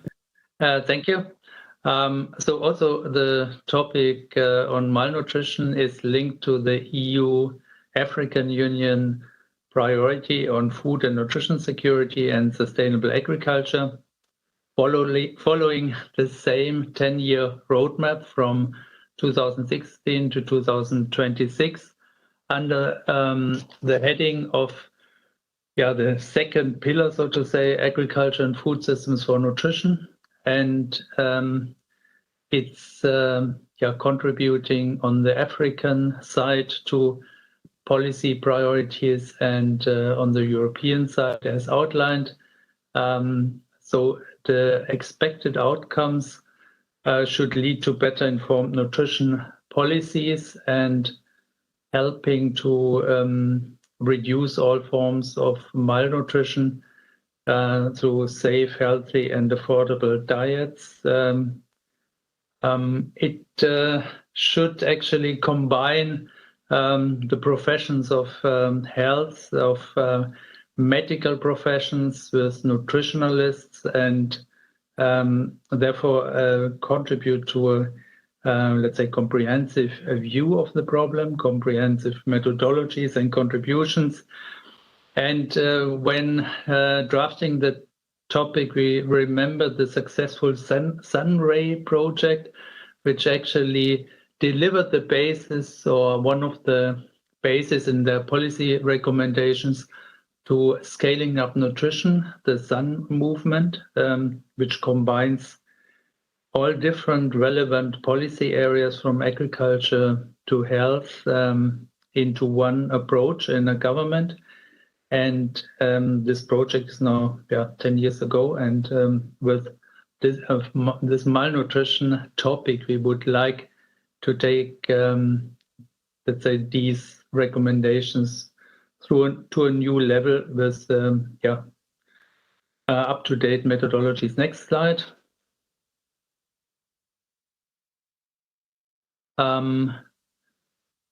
So the project contributes to mapping and monitoring of dietary patterns, to standardized metrics, to improve knowledge and measurement of factors influencing dietary behavior.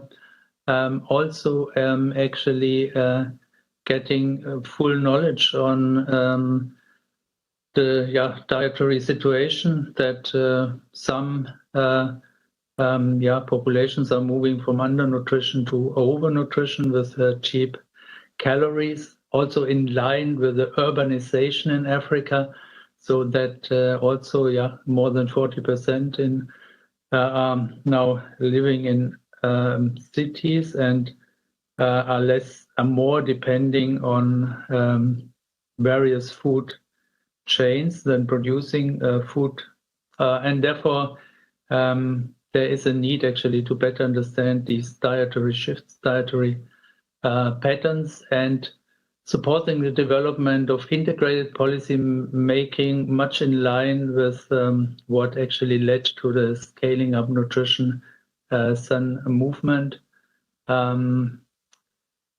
There is also, let's say, a space for mentoring and acceleration of innovative business concepts.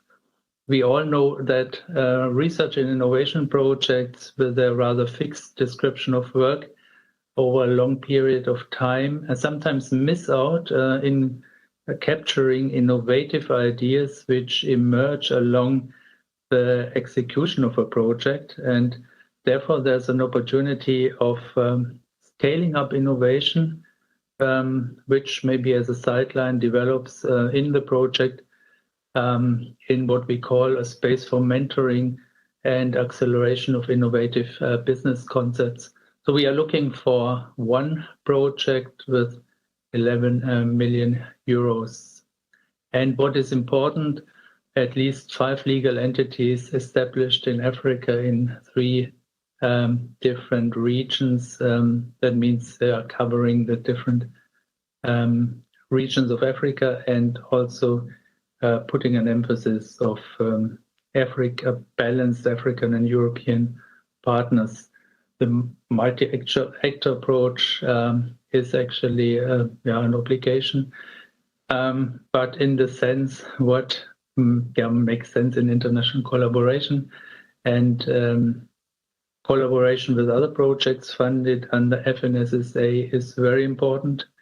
Also thinking of clustering and sharing workshops and conferences with other projects. Thank you, Natalia.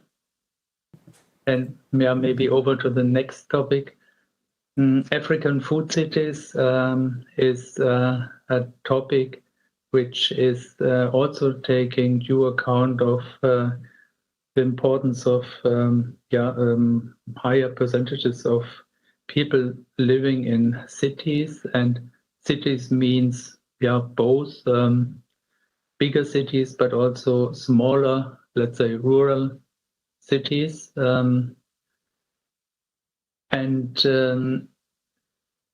to be concrete, we expect a shift to food security and improved nutrition in 5 African cities as examples, link actually reduce the climate footprint on one hand and link, let's say, the production, the urban areas and the rural areas, reducing the environmental footprint, improving circularity, and providing citizens with new sustainable and healthy products. Next slide.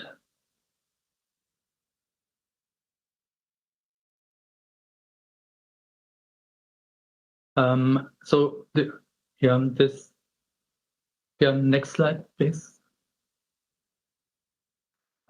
This project is complementing the previous one and is also complementing, let's say, urban food systems project in Europe. So we would also expect that there are linkages established on urban food system experiences in Africa and in Europe through these projects. So we expect better understanding, we expect engaging, so mobilizing food system actors, support the development of new integrated policy making, mutual learning I mentioned, and again we have a specific space for innovation acceleration, so any ideas which develop along the lines, at least some of them, to be considered in such an innovation accelerator opportunity. So with 12 million euros, we expect to fund 2 projects. Thank you. Thank you very much, Hans-Jörg, for the presentations of the 2 topics, 13 and 14. And now I would like, in the batch on international R&I cooperation, invite Jean-Charles Cavit to present the topic on support for international research on infectious animal diseases. And after this presentation, we will open the Q&A. So please use Slido and to pose your questions to Hans-Jörg, Marta, and to Jean-Charles, or any other questions you might have on other topics. We will definitely address them after the presentation. So Jean-Charles, the floor is yours. Thank you, Natalia. So this is a topic to select the coordination and action. So it's not like most topics that were presented before on research and innovation action or innovation action. Here it's a coordination and support action. So not to do really a lot of research, but more networking and facilitating research activities. So the policy context for this topic 0115 is again going back to animal health issues and beyond. The projects are expected to contribute to the farm to fork strategy, and as part of it, sustainable production and transformation in food systems. But as a more specific also issue is, like mentioned in an earlier topic, the reduction of antimicrobial sales and usage, with a defined target in the farm to fork strategy to reduce by 2030 by 50% the use or the sales of antibiotics used in the livestock sector, including aquatic animals. And clearly, this topic is to support the operation of a so-called International Research Consortium, STARIDAS, International Research Consortium on Animal Health. And this is called a consortium. Actually, it's a kind of alliance, a soft coordination mechanism at global level, at world level, on finding solutions, improving the control of infectious animal diseases of transboundary nature, essentially. Yeah? So infectious diseases are very much, they don't know frontiers, they don't know borders. And this is a global issue, and that's why this alliance is there. So the idea is to facilitate the coordination of research activities globally on infectious animal diseases, related issues like antimicrobial resistance. So the Commission, the European Commission, is a member of this STARIDAS International Research Consortium, which was set up in 2016.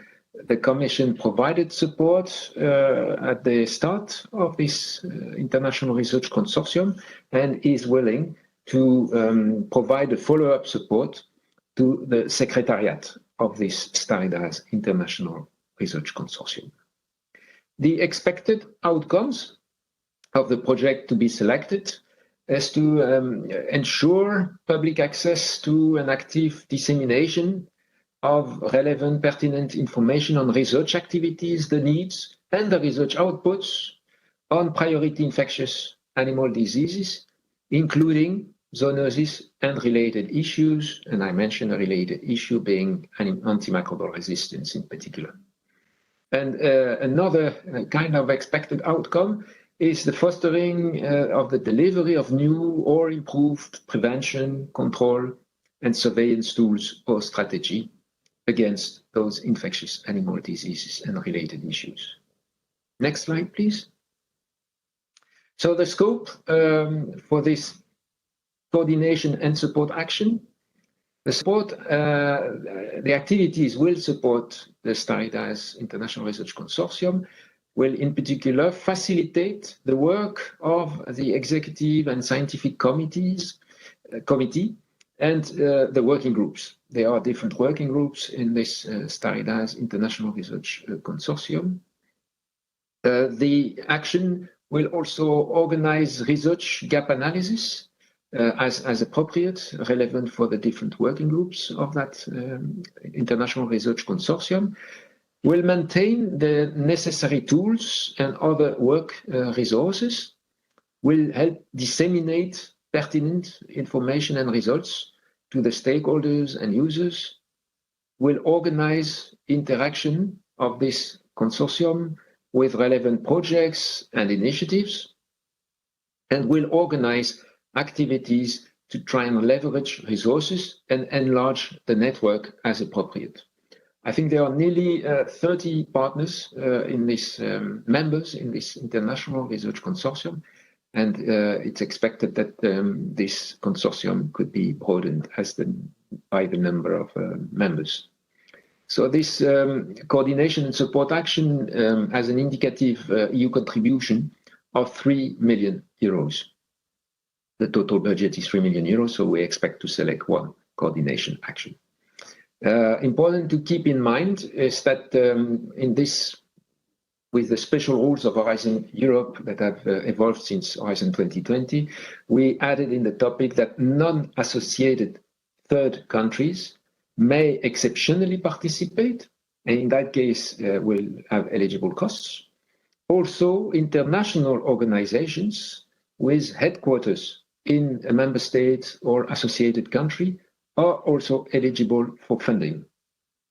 If we think of OIE, possibly FAO, these organizations that would be eligible. And while this is a coordination action for networking, the gender dimension is not a mandatory requirement under this topic.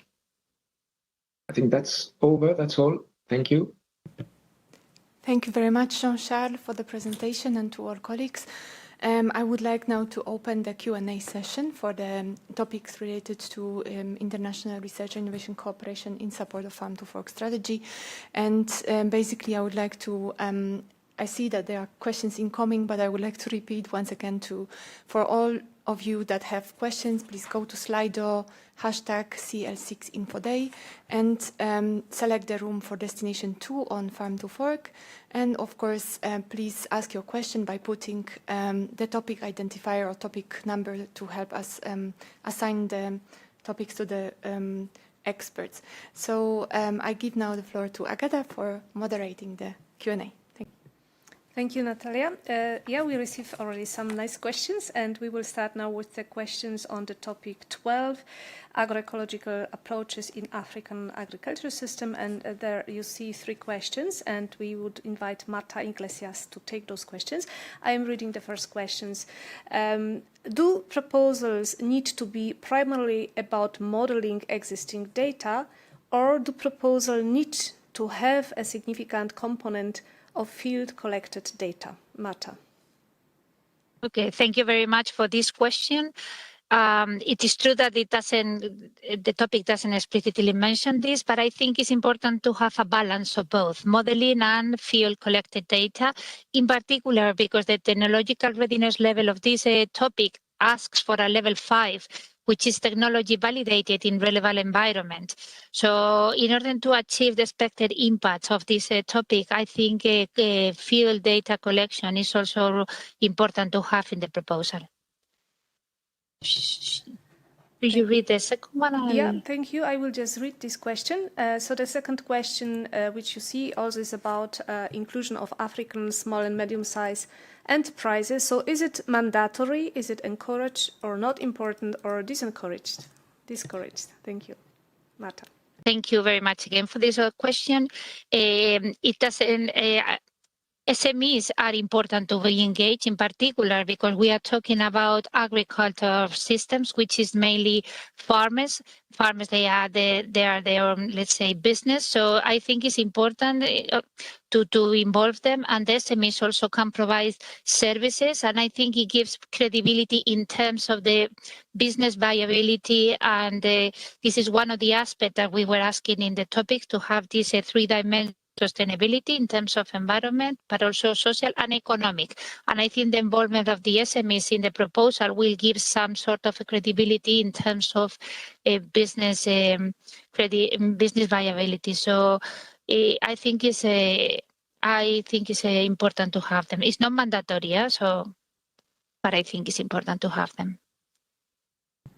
Thank you. And the last question to this topic is about the topic text and expected outcomes.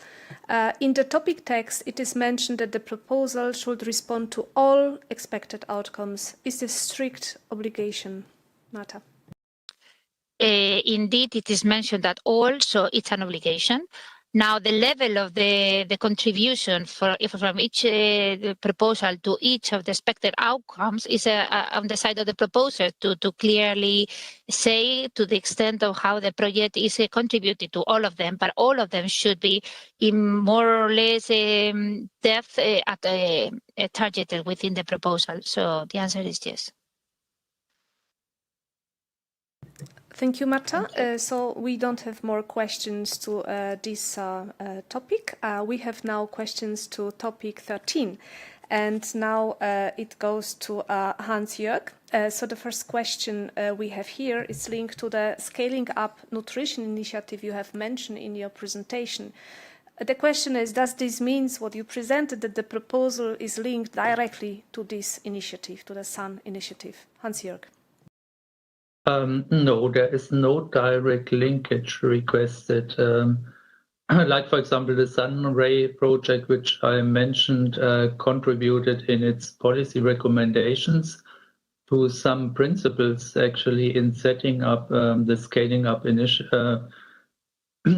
Nutrition initiative. And in the same sense, we expect that this malnutrition proposal provides scientific evidence and policy analysis on how such a setup could contribute, but no direct linkage is required, but it's also not excluded. Thank you. Another question which was also highly voted here, it's the first one you see. And the question is, would this be an opportunity to have a two-way exchange of good practices? And here are examples: adoption of agroforestry from Africa in the EU, or alternative proteins and diets. So this is the question to Hans-Jörg again. Hans-Jörg? I mean, probably agroforestry is about seen as diversity of diets, so that diverse production systems lead to diverse diets. I have to say we have funded in previous calls already projects on food systems Africa. They also looked at diverse, let's say, production systems and leading to diverse diets. So we wouldn't like actually to repeat what is funded already as a consequence of the Food Systems Africa topic.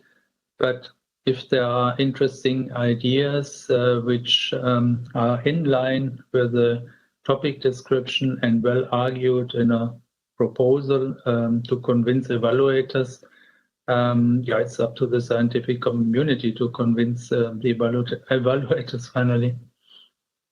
Next, back to you.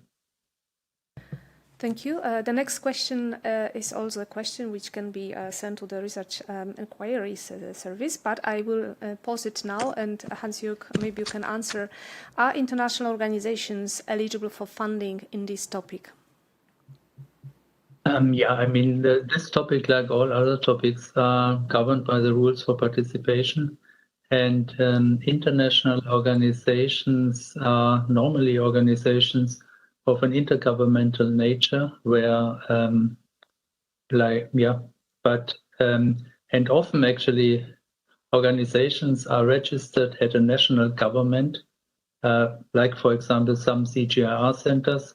So they are not, in the sense of a definition of the EU, considered truly international organizations. But I would also recommend actually to send such a question to the central frequently asked question opportunity and get an answer which is authorized. Thank you very much, Hans-Jörg. I think we don't have further questions neither to topic 13 nor 14 yet, but we have still a few questions back to Marta on the agroecological approaches. You can see the questions there. Marta, if you are with us, so I will just again ask the questions, maybe you can answer. So the first one is, would it be a good idea to require African entities to be the coordinator of the project proposal? Marta, can you answer this question, please? Yes, thank you for the question. This is a very question for the proposers. To choose the coordinator of the project is a choice that the proposer has to make. I mean, coordination of the project also has a lot of, let's say, administrative issues that they may be a problem or not for the chosen coordinator. This is something that I cannot advise. I mean, the important is that the proposal brings the amount of partners from Africa which is requested in the call text. This is what is really important. Regarding the coordinator, I leave it to the proposers to decide who could do best to do this role. Thank you very much. And the next question is also about eligibility and the beneficiaries. Are the CGIAR centers eligible as project partners? Marta. I think, yes, thank you again for the question. In the topic, it says that the international organizations are eligible for participating in this project. It has to be established in EU or associated country to be eligible for funding.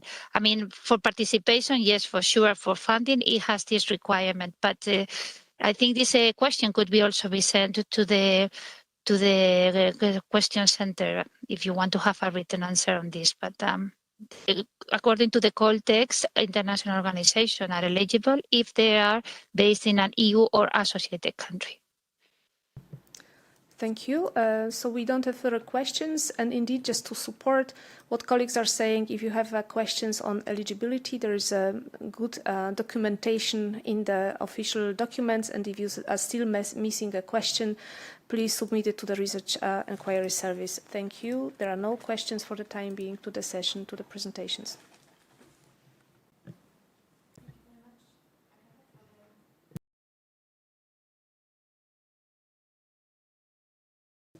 Thank you very much, Agata, for the moderating of the Slido Q&A session. After these topics, before we actually go to the next batch, I would like only to clarify that international organizations are not automatically eligible for funding, only those that are of European interest, except if it is exceptionally mentioned in the topic text. So this is just to clarify this aspect. And now I would like to go to the last but not least, fifth batch with all topics that are two-stage, that qualify for two-stage evaluation. And as a first, I would like to invite my colleague, Susanna Gaona-Saez, to shortly present the topic on agroecology and wheat management. Susanna, the floor is yours. Thank you, Natalia, and good afternoon to you and to all the participants.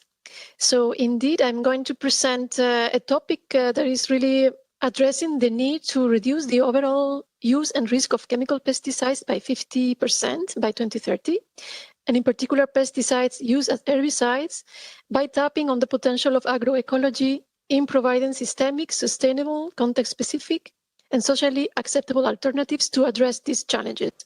So as you see already on the slide, for the policy context, I have already mentioned that this is a topic that is providing a direct contribution to address one of the targets identified by the Green Deal, and notably the Farm to Fork strategy of reducing the use of pesticides by 50%, but also the objective enshrined in the Farm to Fork and also the biodiversity strategy of boosting agroecology in the EU.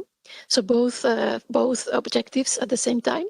In terms of the expected outcomes, you can see to the right side of the slide. I would advise you nonetheless to have a look really at the topic text as published, because what you can see on the slides in this presentation is not an exhaustive copy-paste of the text. It's just a snapshot. So nevertheless, I'm going to try to highlight the most important aspects. So the projects funded under this topic are expected to contribute to all these expected outcomes. So first of all, to provide evidence of holistic alternative within techniques that are based on agroecological approaches. Second, provide quantitative and qualitative evidence of the social, economic, and environmental sustainability and performance, as well as the trade-offs of at various levels and medium long term of these strategies identified. Furthermore, to provide robust evidence of the factors that influence farmers' decision-making, and also improve knowledge co-creation and feedback among actors in the food value chain. And last but not least, improved and open access to data on current weed management practices and use of herbicides in Europe. So in the next slide, I'm going to explain a bit about the activities. So this is the scope of the activities that we're asking the proposals to address. Again, for this, refer please to the topic text as published online. But first of all, the projects funded under this topic are expected to identify optimal combinations of solutions, test and evaluate the sustainability, performance, and profitability versus classical approaches, and also to estimate the trade-offs of the agroecological approaches identified, and also identifying the gaps and the needs that are there. In addition, projects are expected to analyze the socioeconomic aspects and factors influencing farmers' decision-making involved in these strategies. Also to develop and to test strategies involving all relevant actors, so the knowledge, co-creation, and feedback. This is a very important aspect. As you will see later on, I will explain this is a multi-actor topic, so it is a compulsory, mandatory requirement to involve all relevant actors in the creation and the finding the solutions. Furthermore, another important activity is to advance knowledge, build capacities, and deliver innovative, systemic, and holistic solutions in different contexts. To develop a repository of weed management practices and herbicide use across Europe. And important also to address the needs of a wide range of crops, arable and permanent, and farming systems across Europe, and including also conventional and organic farming. And last but not least, to cover all European biogeographical and pedoclimatic regions. So these are the key aspects to be taken into consideration for the proposals. In terms of the budget, we have a budget of total 14.5 million euro, which would allow us to fund approximately 3 projects, so 5 million approximately per project. Important, as I mentioned earlier, is to take into consideration that this is a multi-actor topic, so it's a mandatory requirement. It's an eligibility criteria to really demonstrate how the project is genuinely involving the end users and all the relevant actors across the agri-food chain in all the research activities. Also important is that the projects should build on and expand results of past research projects funded under Horizon 2020. And important also to ensure collaboration with other projects funded under this work program. And for this, please refer again to the topic text, because there's where you have the concrete indication of which other topics are relevant in this sense. But in addition, the projects, the 3, hopefully, projects funded by the topic are expected to ensure collaboration among themselves. So this is all from my side. Thank you for your attention. Thank you very much, Susanna, for the presentation. And now I would like to invite Gisela Quaglia to shortly present the topic on emerging and future risks to plant health. That is also a 2-stage evaluation topic. And Gisela, the floor is yours. Thank you, Natalia. Good afternoon again from my side. This topic is a research and innovation action, and it's in the policy context is in line to the European Green Deal, and notably to the biodiversity strategy and the farm to fork strategy. This project expects to contribute to the target of reducing the overall use and risk of pesticide by 2030, and help the agriculture and forestry sector to remain productive and contribute to sustainable agriculture. The expected outcome of the project results are expected to contribute to all the expected outcome, to find adequate responses to new and or emerging plant pests, to improve the understanding of driver of plant pest emergence, including the influence of climate change, ecosystem degradation and globalization, to develop economic and environmental sound solutions for effective pest management in farming and forestry, in line with the principle of integrated pest management. And finally, to support relevant plant health policies in the EU and associated countries, If we move to the next slide, please, we can see the scope of the project. So projects should target one or more new or emerging plant pests. The choice of target pests should consider the potential threats in terms of development and spread in the EU, its potential exacerbation under climate change, as well as the potential impact on agriculture production, forestry, trade, and the environment. Once the target plant pest is selected, the project's actions or activities should focus on increase the knowledge of the biology, the pathways of entry, behavior in the plant soil system, and the drivers of spread, including the influence of climate change and globalization.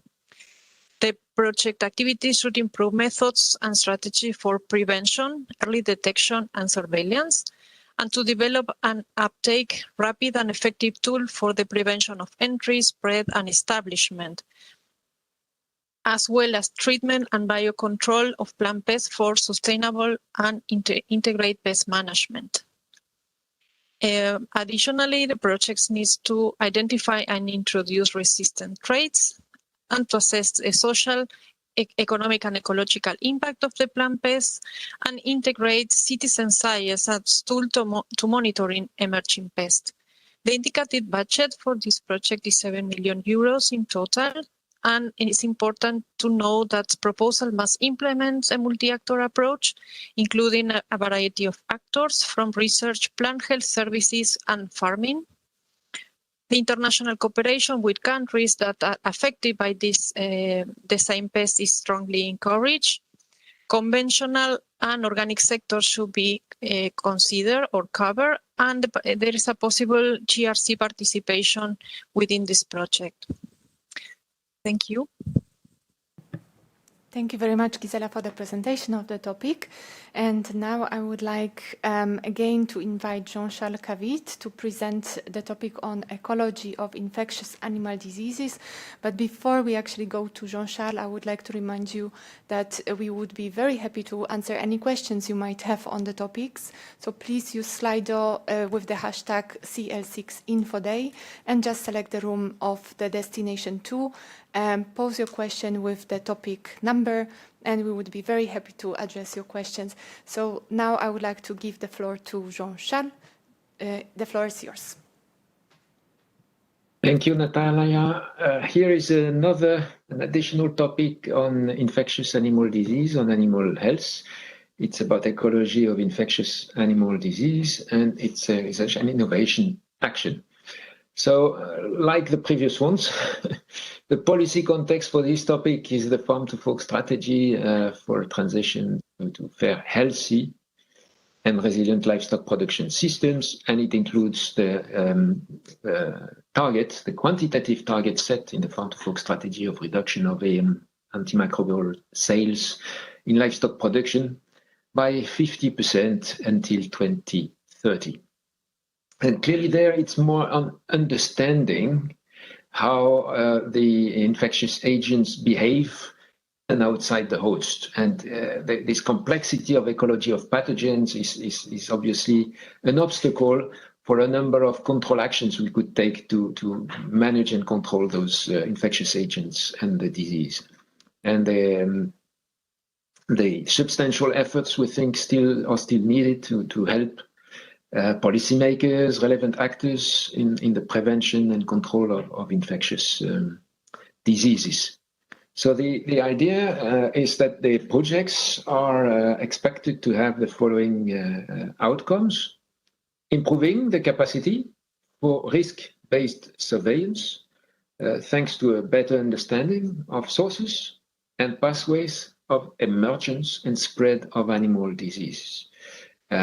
We see for avian influenza, we see for African swine fever sometimes, we see for a number of diseases. We've seen with COVID, where we are still searching for the source of SARS-CoV-2, that there are a number of aspects of pathogen ecology and disease ecology behind, which are not very well known. So a second expected outcome is increasing then the capacity known or based on the increased knowledge, the capacity to prevent and control disease in animals. If we understand the ecology, then we can better develop tools or manage disease in animals. And where relevant, if we think of zoonosis, then we can also maybe better prevent and control zoonosis, so decrease the impact on human populations. And last outcome expected is improving the understanding of the impact of climate change on pathogen ecology and animal disease. For a number of disease, maybe not only vector-borne disease, but at least for vector-borne disease, we know that the vectors that are present in hotter, let's say, climates tend to move to the north with temperatures that is increasing due to climate change or periodically for other reasons. Now the scope of this topic, so the projects are expected to address the relevant areas of research. So here we don't say that each of the bullets here have to be tackled by each and every project. By the way, on this topic, the total budget is 12 million euros and the indicative contribution from the EU would be 6 million euros. So we expect to select 2 projects under this topic. So these projects would and should help to understand the population dynamics of pathogens in and outside the hosts, including interaction within and between humans and animals, especially if we think of zoonosis. We don't require that the disease targeted should be zoonosis, but if they are, then the interaction between humans and animals should be addressed. Also understand the drivers of pathogen evolution, like mutations, and their impact on virulence and cross-species transmission. Pathogens tend to jump barriers. Not all pathogens do it. Not all pathogens do it easily, but some do, as we know very well from COVID. The project should also help to understand the impact of the host immune response on pathogen adaptation and evolution. So it's really under this topic looking at the pathogen and their ecology. It's not a topic that would look into vaccine development or vaccinology. The host immune response should be addressed there as a factor influencing pathogen adaptation or evolution. The fourth bullet about understanding the mechanisms of behavior, persistence of pathogens in animals, animal products, vectors, and outside the hosts, an environment or fomites. Also looking possibly at inactivation of pathogens in a changing environment. And it could be also processing, for instance, of certain products that may contain those pathogens. And finally, where relevant, the project should understand the antimicrobial resistance development, if antimicrobial resistance is an aspect of ecology of the pathogens addressed in the projects. Important to keep in mind, this topic is about terrestrial livestock, not looking at aquatic animals, but not necessarily only livestock, where relevant again. If wildlife is part of the cycle or the ecology of those diseases, then the wildlife should be addressed. Certain criteria, let's say, for prioritization of pathogens to be addressed are mentioned in the topic with certain initiatives, and the link to the website of these initiatives or documents is there in the topics, and examples are provided actually also in the topic text. And international cooperation, to conclude, is recommended, it is encouraged, especially with those countries, non-EU countries, where the disease targeted by the projects would be present, would be endemic or present. So international cooperation is welcomed in this topic. And I think that's the end of the presentation, so thank you. Thank you very much, Jean-Charles, for the presentation. And now I would like to invite my colleague Doris Marquardt to shortly present the topic on smart solutions for the use of digital technologies for small and medium-sized farms and farm structures. Doris, the floor is yours. Good afternoon. Thank you, Natalia, for providing the opportunity to introduce another topic, which is planned as innovation action under Horizon Europe Cluster 6, Destination 2, with a special focus on digital technologies. Let me begin the presentation with one question, a rather suggestive question. Which types of farms in the European Union have by trend a higher uptake of digital technologies? Larger farms or small farms? Independently from the definition of small or large farms, most persons will probably point out that large farms are the front runners in the use of digital technologies. And indeed, for multiple reasons, no matter whether we look at the economic size of farms or the area outreach in hectares, large farms have a higher uptake of digital technologies for several reasons, including achieving a critical mass of cost-effective investments, a higher level of digital skills, and the fact that some digital applications based on freely available data are more suitable for larger farm structures. Also, the offers of digital technologies on the market are frequently not tailored to the needs of small farms. Overall, by trend, there's a digital divide between types of farms, smaller ones and larger ones.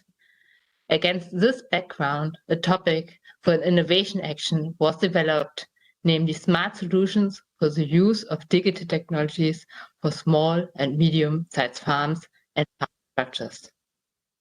Looking at the policy context at the next slide, this topic is expected to contribute to, among others, the headline ambitions of the Green Deal, here's farm-to-fork strategy in particular, the digital age, an economy that works for people. More specifically, it is expected to support, firstly, the strengthening of the capacities of farmers to take up digital technologies, and importantly, not only to take up, but also to effectively deploy digital technologies. And secondly, it is expected to support closing the earlier mentioned market gaps. The expected outcomes include, firstly, innovative solutions for the use of digital technologies, fostering both soft and hardware, tailored to the needs of small and medium-sized farms and farm structures, including both crop and livestock production. Secondly, increased uptake of innovative digital technologies by farmers.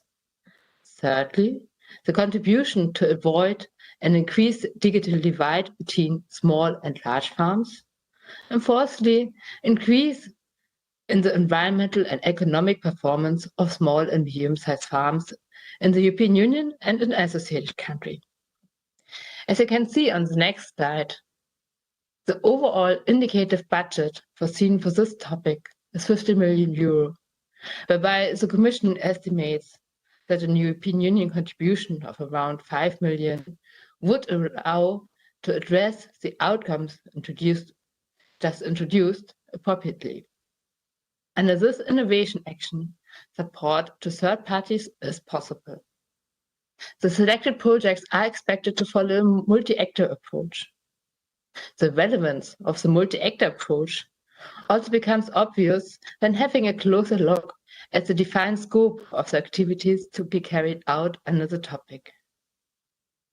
Firstly, the development and piloting of cost-effective digital solutions for small and medium-sized farms and farm structures, for at least grassland and arable crops, under consideration of the diverse environmental, climate, and socioeconomic conditions across the European Union and associated countries. Secondly, the development of business and/or governance models facilitating the rollout of piloted innovation at larger scale in several countries. That is to be fostered. And if relevant, models not only consider financing the bouquets of the digital solutions, but also establish of other framing conditions or propose public intervention. For instance, they may propose the provision of data. or they may focus on public-private partnerships or cooperative digital service provision and taking. Moreover, focusing on social innovation and cooperation with so-called digital innovation hubs is encouraged under this topic. And with this, I would like to thank you for your attention and finish the presentation. Thank you very much, Doris, for the presentation. And before I invite our last speaker, Nikos Zampokas, to present the last topic in the last batch on innovative food from marine and freshwater ecosystems, I would like to indicate that we have still 1 hour for you to reply to any questions you might have. So please ask using Slido, the hashtag CL6InfoDay. And just put the topic identifier and any questions on the topics in the batch or any topics that we presented today under the destination 2 are very welcome. And now please, Nikos, present to us the topic on innovative food from marine and freshwater ecosystems. Nikos, the floor is yours. Thank you, Natalia. This is an innovation action, and we expect that the activity at the end of the projects will reach a level of technological readiness around 6 to 7. The policy context for this topic on innovative food from marine and freshwater ecosystem is, of course, the European Green Deal, of course, the farm-to-fork strategy, but also the bioeconomy strategy and the blue growth strategy. And the reality in Europe is that although there is a wide range of seafood living in our lakes, rivers, seas, and oceans, consumers only buy and eat a very limited number of such species. And this is even more pronounced with aquaculture species because only a very limited range of species is farmed. Particularly in aquaculture, many of the farm species are higher predators and they need to be fed with animal-based feed, and the sustainability of such practice is very questionable both in environmental and in social terms. Additionally, there is a massive waste of seafood throughout the value chain from production to consumption, and consequently there is a great potential for valorization of marine biomass. We expect that the projects that will be elected will help European policymakers, the industry, the citizens, to implement a truly ecosystem-based approach for the sustainable management of fisheries in freshwater, in marine waters, and this is a central element of the common fisheries policy in the EU.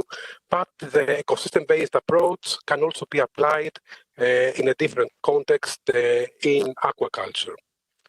We expect that throughout the work of the projects, a wider and more diverse range of seafood will be provided, and we also expect that the overall seafood consumption in the EU will be enhanced.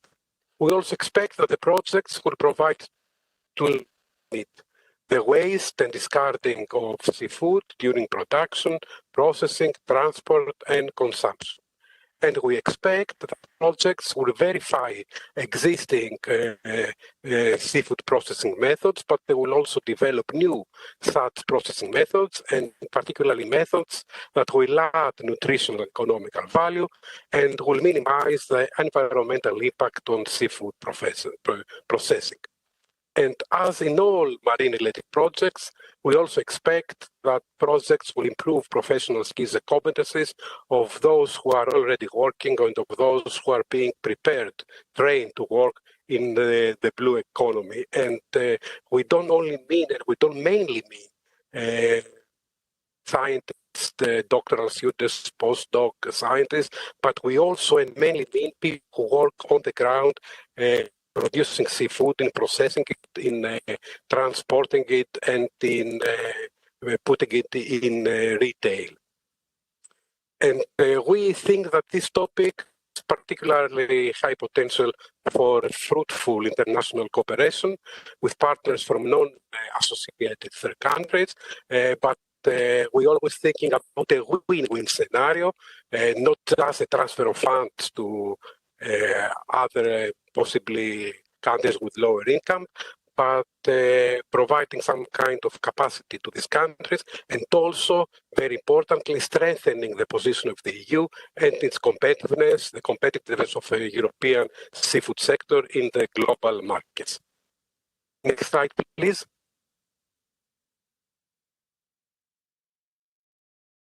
Next slide, please.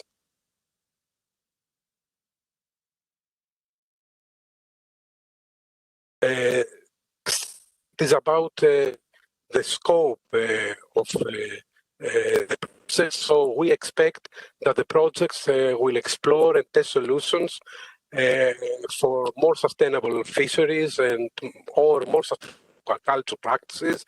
Just to clarify here, projects might work both on fisheries and aquaculture, or they might work fisheries or only culture.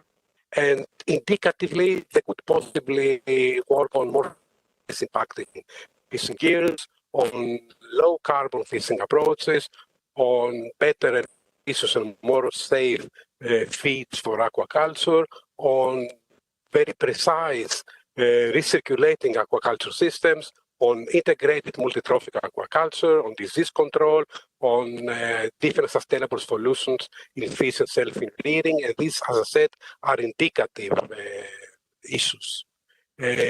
Other indicative issues is about identifying fishery species of high abundance that although they have a nutritional value very high, consumers do not like them, do not prefer them. So maybe projects will help us to reach out to consumers and promote their consumption. Very importantly, projects should work on diversification of seafood production, particularly focusing on low trophic level species that we extract with fisheries, or low trophic level species we farm in aquaculture. Importantly also, they should try to improve the environmental impact of fisheries or the environmental impact of aquaculture, or both sectors. And other possible issues are to develop innovative processing like digital and packaging solutions, or as formulation or seafood fortification methods. We address these issues of proximity between seafood production and consumption, something that was particularly during the pandemic with the disruption of the production and transport chains. We consider that 6 million per project is a reasonable budget to develop these solutions and to answer to these questions. And thus we have budgeted 18 million euros in total for this topic. Possibly 3 topics could be funded.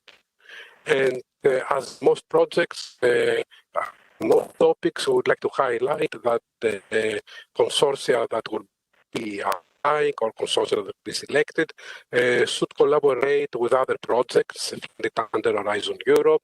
They should take into account work done under Horizon 2020, and also some research-related work, some studies that are done under the European Maritime and Fisheries Fund, that is a structural fund per se, and then the new such fisheries fund that is now called European Maritime, Fisheries and Aquaculture Fund. So thank you for your attention, and we would be glad to reply to questions. Thank you very much, Nikos, for the presentation. And now I would like to open the Q&A session with our experts. Actually, we have all colleagues with us for the different topics. So if you have any questions on not only the topics in the last batch of topics on 2Stage, but also on others, please ask them using Slido, the hashtag CL6InfoDay, and then choosing destination 2 for farm to fork, and or you can scan the QR code and select the room, and then please ask your question by including the topic number. So I give now the floor to Agata for moderating the Q&A. Thank you, Natalia. We receive indeed some questions for this session, for the topics presented in the session. The first question goes to Susanna for the topic on agriculture approaches for sustainable weed management. And the question is, do you expect the proposals to cover all 11 biogeographical regions, including Arctic? Susanna. Thank you, Agatha, and also thank you to the applicant for the question. The answer is yes. Of course, as you may have seen in the topic text that I really invite you to consult besides this presentation, the proposals are expected to cover the 11 regions indeed, and in the case of Arctic, even if it may seem that it is less relevant and that agriculture in those regions or more Nordic colder regions of Europe is not so relevant and is maybe less important to do research there. It is actually the contrary, because these are regions where agricultural sector has a strong potential, and in addition, they are very much negatively affected by the impacts of climate change, which is accelerating changes in farming systems, and it makes a lot of sense, I think, actually to tap on the potential of agroecological approaches in these regions, also for the fact that because of the climate change and the global warming in general, the carbon storage in those frozen or earlier frozen soils is being released to the environment. So it's really an opportunity also to look and to tap on the potential of how agroecological practices and approaches can help tackle those challenges. So this is a little bit a longer explanation about why it makes sense also to look at the Arctic region. But the answer is yes, the 11 regions have to be addressed. And this was a specific request actually from member states during the creation of the topic. Thank you for your attention. Thank you, Susanna. This was the only one question we had to this topic. Now the next question goes to Gisela. And this is about the emerging and future risk to plant health. And the question, Gisela, is how many projects are going to be funded? Gisela. Thank you. Thanks for the question. It's in this case, it's only one project, and the estimate budget is 7 million euros. Thank you, Gisela. That was also the only one question to the topic 0202. Now we have one question for Jean-Charles, a question for the topic on ecology of infectious animal diseases. And the question is, would marine aquaculture fish diseases be included in this call? Jean-Charles.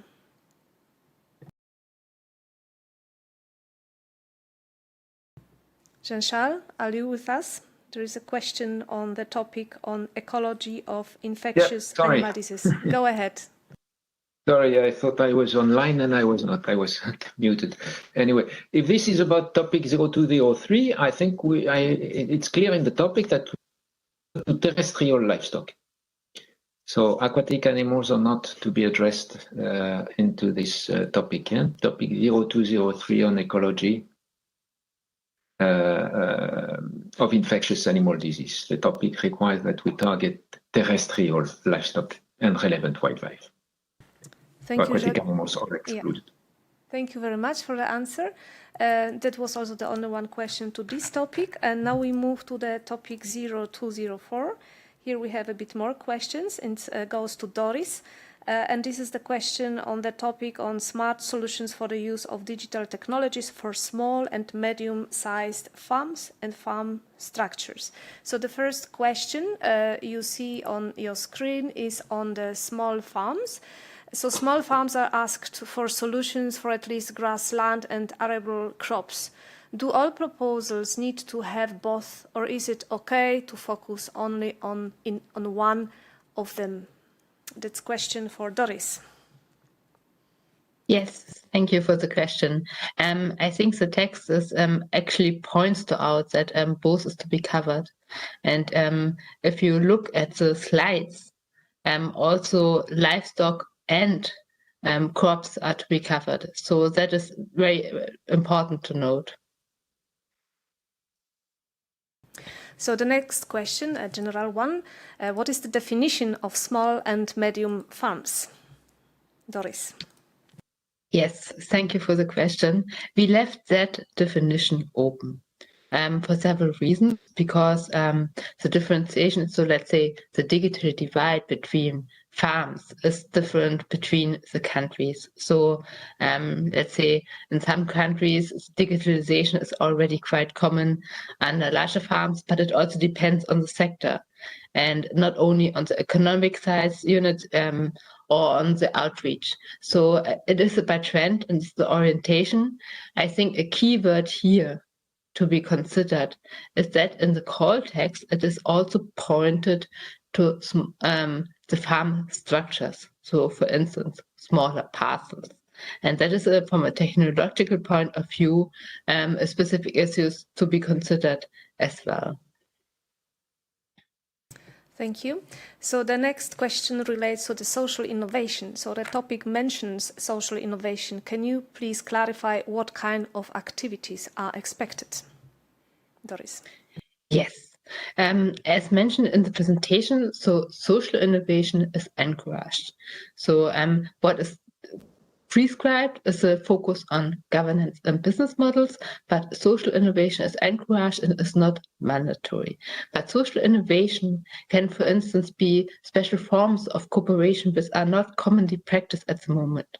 Or let's say, they may also result cases of social innovation in the form of business model, because certain actors are cooperating what was not common practice so far.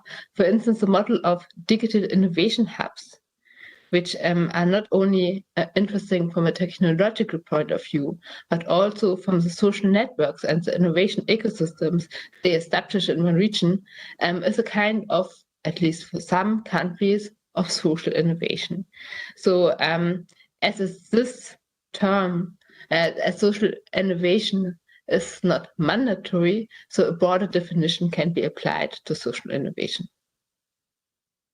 Thank you. The next question relates to the financial support to the third parties. So according to topic, this is possible? The question is, does it apply to application developers and or to farms piloting or demonstrating solutions? Doris. As it regards, so the point is you can, so to third parties, so meaning it is not a member of the consortium, but the consortium can, for instance, foresee, because at the beginning, for instance, they do not know which type of innovation they will propose. And then at later stage, they provided, for instance, a call for third party involvement to pilot or demonstrate their solutions they developed. So meaning then you really have to see it's about third parties, but for sure this mechanism can be used to piloting or demonstrate the solutions found or developed. Mm-hmm. And the next question is about the typologies of farms. And here it's written that the implication here is that proposals can cut across all typologies of farms, irrespective of size and geography. Is that correct, Doris?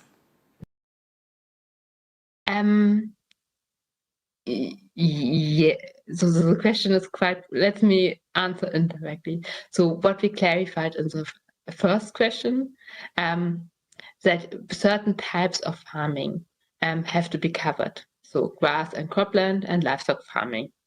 So then beyond that, you can foster on several types of farms if that minimum is covered.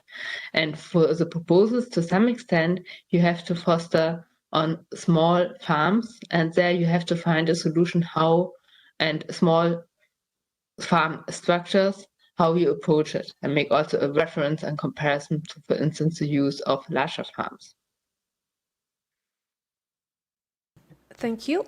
Still two questions for you, Doris. The next one is, do proposals need to address both crop and livestock farms? Do you also target mixed crop livestock systems? Doris. Thank you. As the first question I have already addressed, yes, both is in the focus, crop and livestock. You are also the call is open to also address mixed farms, so crop and livestock, but that is not prescribed. Thank you. And the last question is the following. This topic is concerned with business attitudes, behaviors, per working and with others to increase use, enhance use of digital technologies. Is that right? I think particularly, so it's not explicitly mentioned, but there are some provisions pointing into the direction, and the proposals have to consider how to address it. To only name one element, we stress that it's not only about the uptake of digital technologies, but also their effective deployment.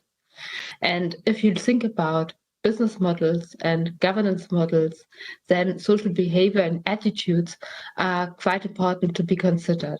For instance, in some countries, cooperation is not well perceived by farmers. So meaning if you then come up with cooperation models in the business sphere, then you have to consider, okay, would that work in practice or not? And so far, the social dimension and attitudes play a role.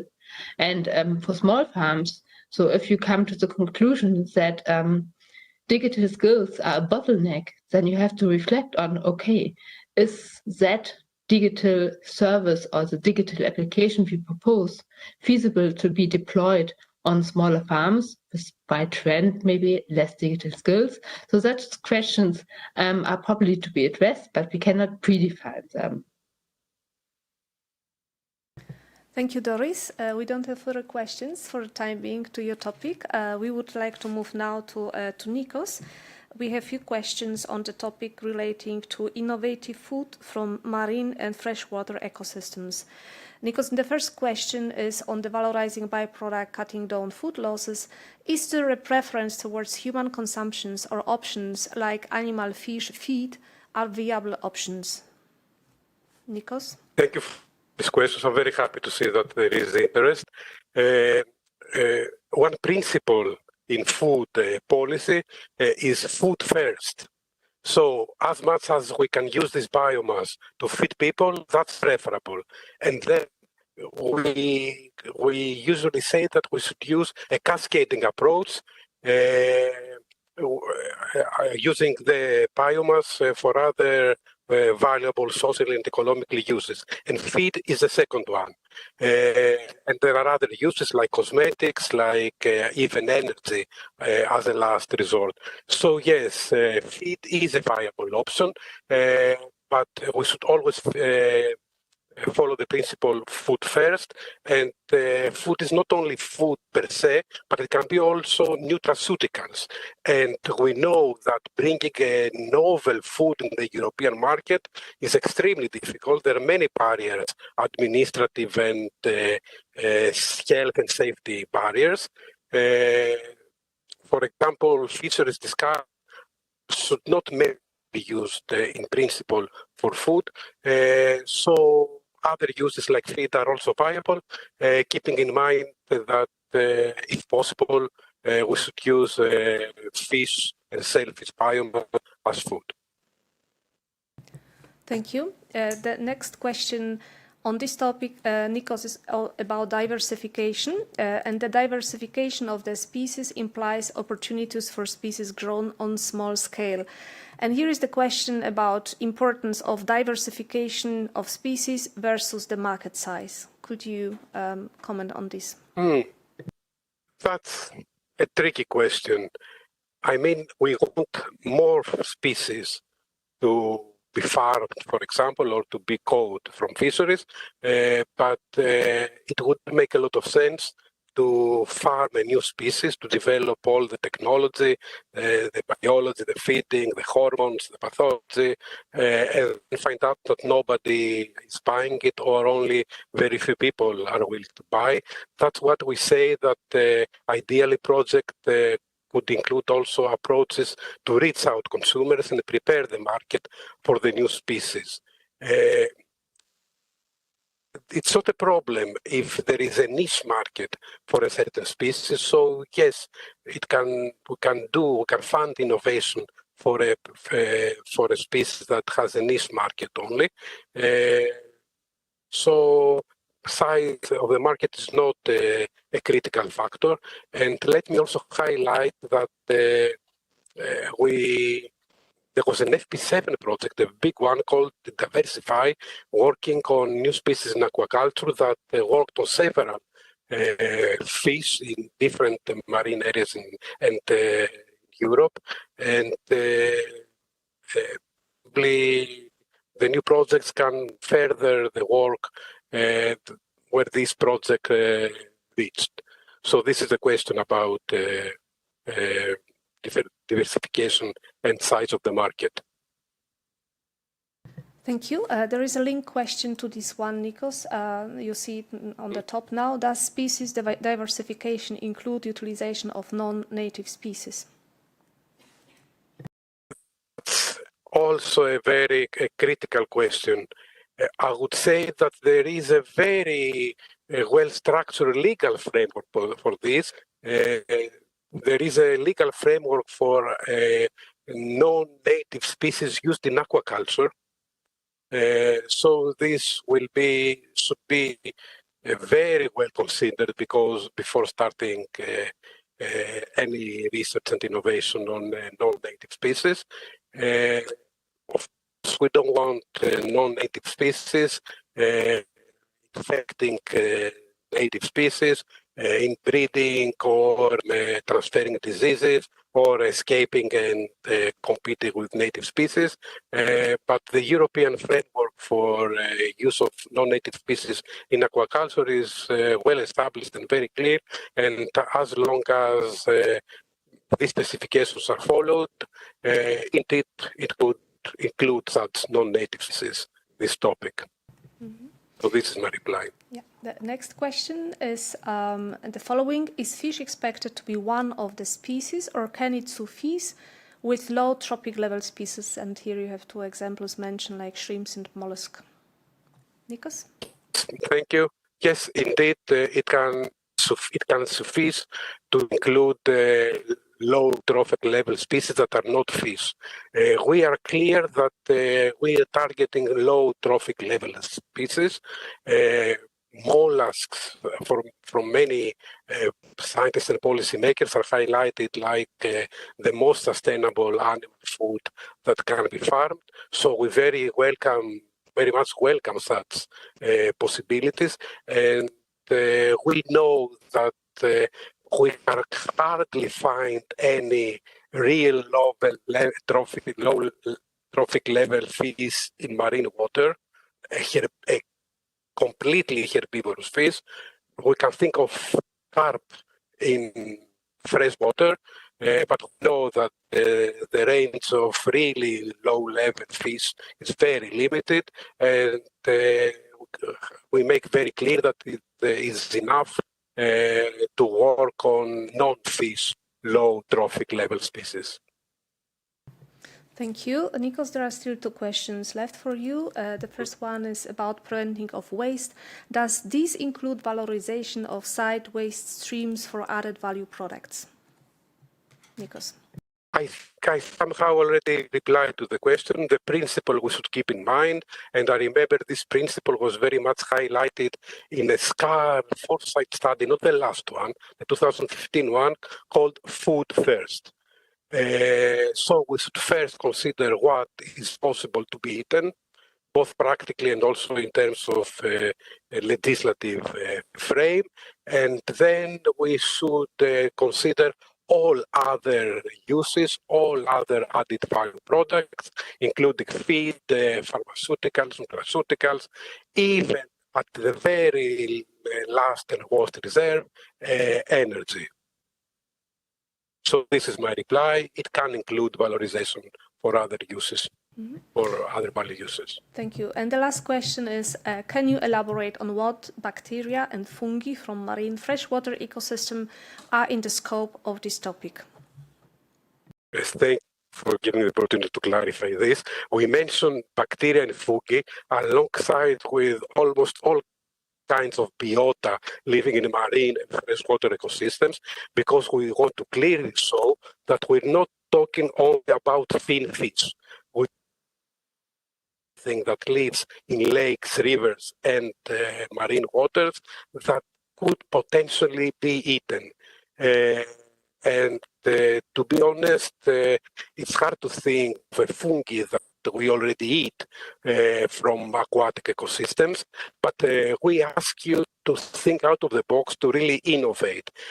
But about bacteria, I say that the spirulina, that is a freshwater cyanobacterium, is established as a nutraceutical, as a high-quality protein provider in the nutraceutical market since decades. So yes, I can think of an established bacterium from freshwater ecosystems that we eat, and we invite researchers to come up with more really innovative ideas that at the moment I cannot think about because we're asking for completely new things. This is my reply. Thank you, Nikos. I think there was the last questions on the topic 05. We still have some questions coming on the previous topics presented in this session, and you see on the screen 3 questions. The first one is to Susanna.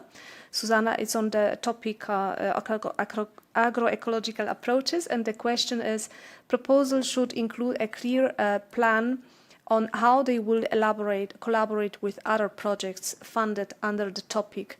Not know yet. So could you provide some examples of collaboration? Susanna? Thank you, Agatha, and also to the applicant for the question. Indeed, this is a bit of a challenge because indeed you will not know which are the other projects that are going to be funded under this topic. But it is of course something very much up to the applicants to think of. But I mean, just to give you some examples of cases or other collaborations that we see on projects funded under Horizon 2020 that are funded under the same topic. So typically they, for instance, have organized common joint workshops, for instance, for stakeholder engagement, or activities or sessions where they ensure the cross-fertilization of results of their research activities, or, for instance, communication activities, having a kind of a common approach. At least having, an important thing is really to demonstrate that you are aware that there will be other projects, hopefully funded under the topic, and that there is going to be a coordination among the research activities. So it's really about showing that and about demonstrating how you foresee this collaboration, which type of activities, and which type of where do you put the emphasis basically in your research. So I hope I answered the question. Thank you, Susanna. Thank you. So now we have 2 questions to the topic presented by Gisela. Again, it's about the emerging and future risk to plant health. Gisela, the first question is, under the scope, you mentioned 6 areas. Must the proposal focus on all of them? In particular, identify and introduce resistance traits. Gisela, the floor is yours. Thank you for the question. Indeed, the 6 areas of activities should be included in the proposal, and then it's up to the consortium to define the scope or how they will address these activities. And concerning the second question, that is more or less related, I cannot, it's up to the consortium as well to identify the priority of the 6 areas of activities. So we leave this to the applicants to decide on how they are going to tackle these activities. Thank you. And then the next question, last question, is about plant breeding. Is plant breeding part of this call? And if so, is there a priority compared to other issues mentioned in the topic? Gisela, please. Yes. As I said, it's part of some breeding is expected in this topic because the use of resistant varieties is part of the integrated pest management toolbox. So in this sense, it should be included. And regarding the priorities related to the other activities, then it's up to the consortium to define and how they will like to tackle the activities and the scope that they will they propose for the particular pest and disease that they are targeting. Thank you very much, Gisela. We don't have any further questions to this session, neither to any previous topic presentation, so I give the floor back to Natalia. Thank you very much, Agata. So as we do not have any more questions, I would like to close now the session with saying a big thank you to the colleagues from Research Executive Agency for doing a tremendous job in organizing the whole session and helping us running it. Also big thank you to all speakers for the presentations, for preparing them and giving them, and for answering all the questions. And of course, also thank you very much to the audience for attending the session and asking us all the interesting questions. As stated at the beginning, if there are any unanswered questions or questions that are not sufficiently answered by us, please send them to the Research Inquiry Service, and they will be answered then in written. It is open all the time, so feel free anytime send us your questions regarding the topics. And I would like to close by saying that I would like to wish you good luck with the preparation of successful proposals. Thank you very much and goodbye.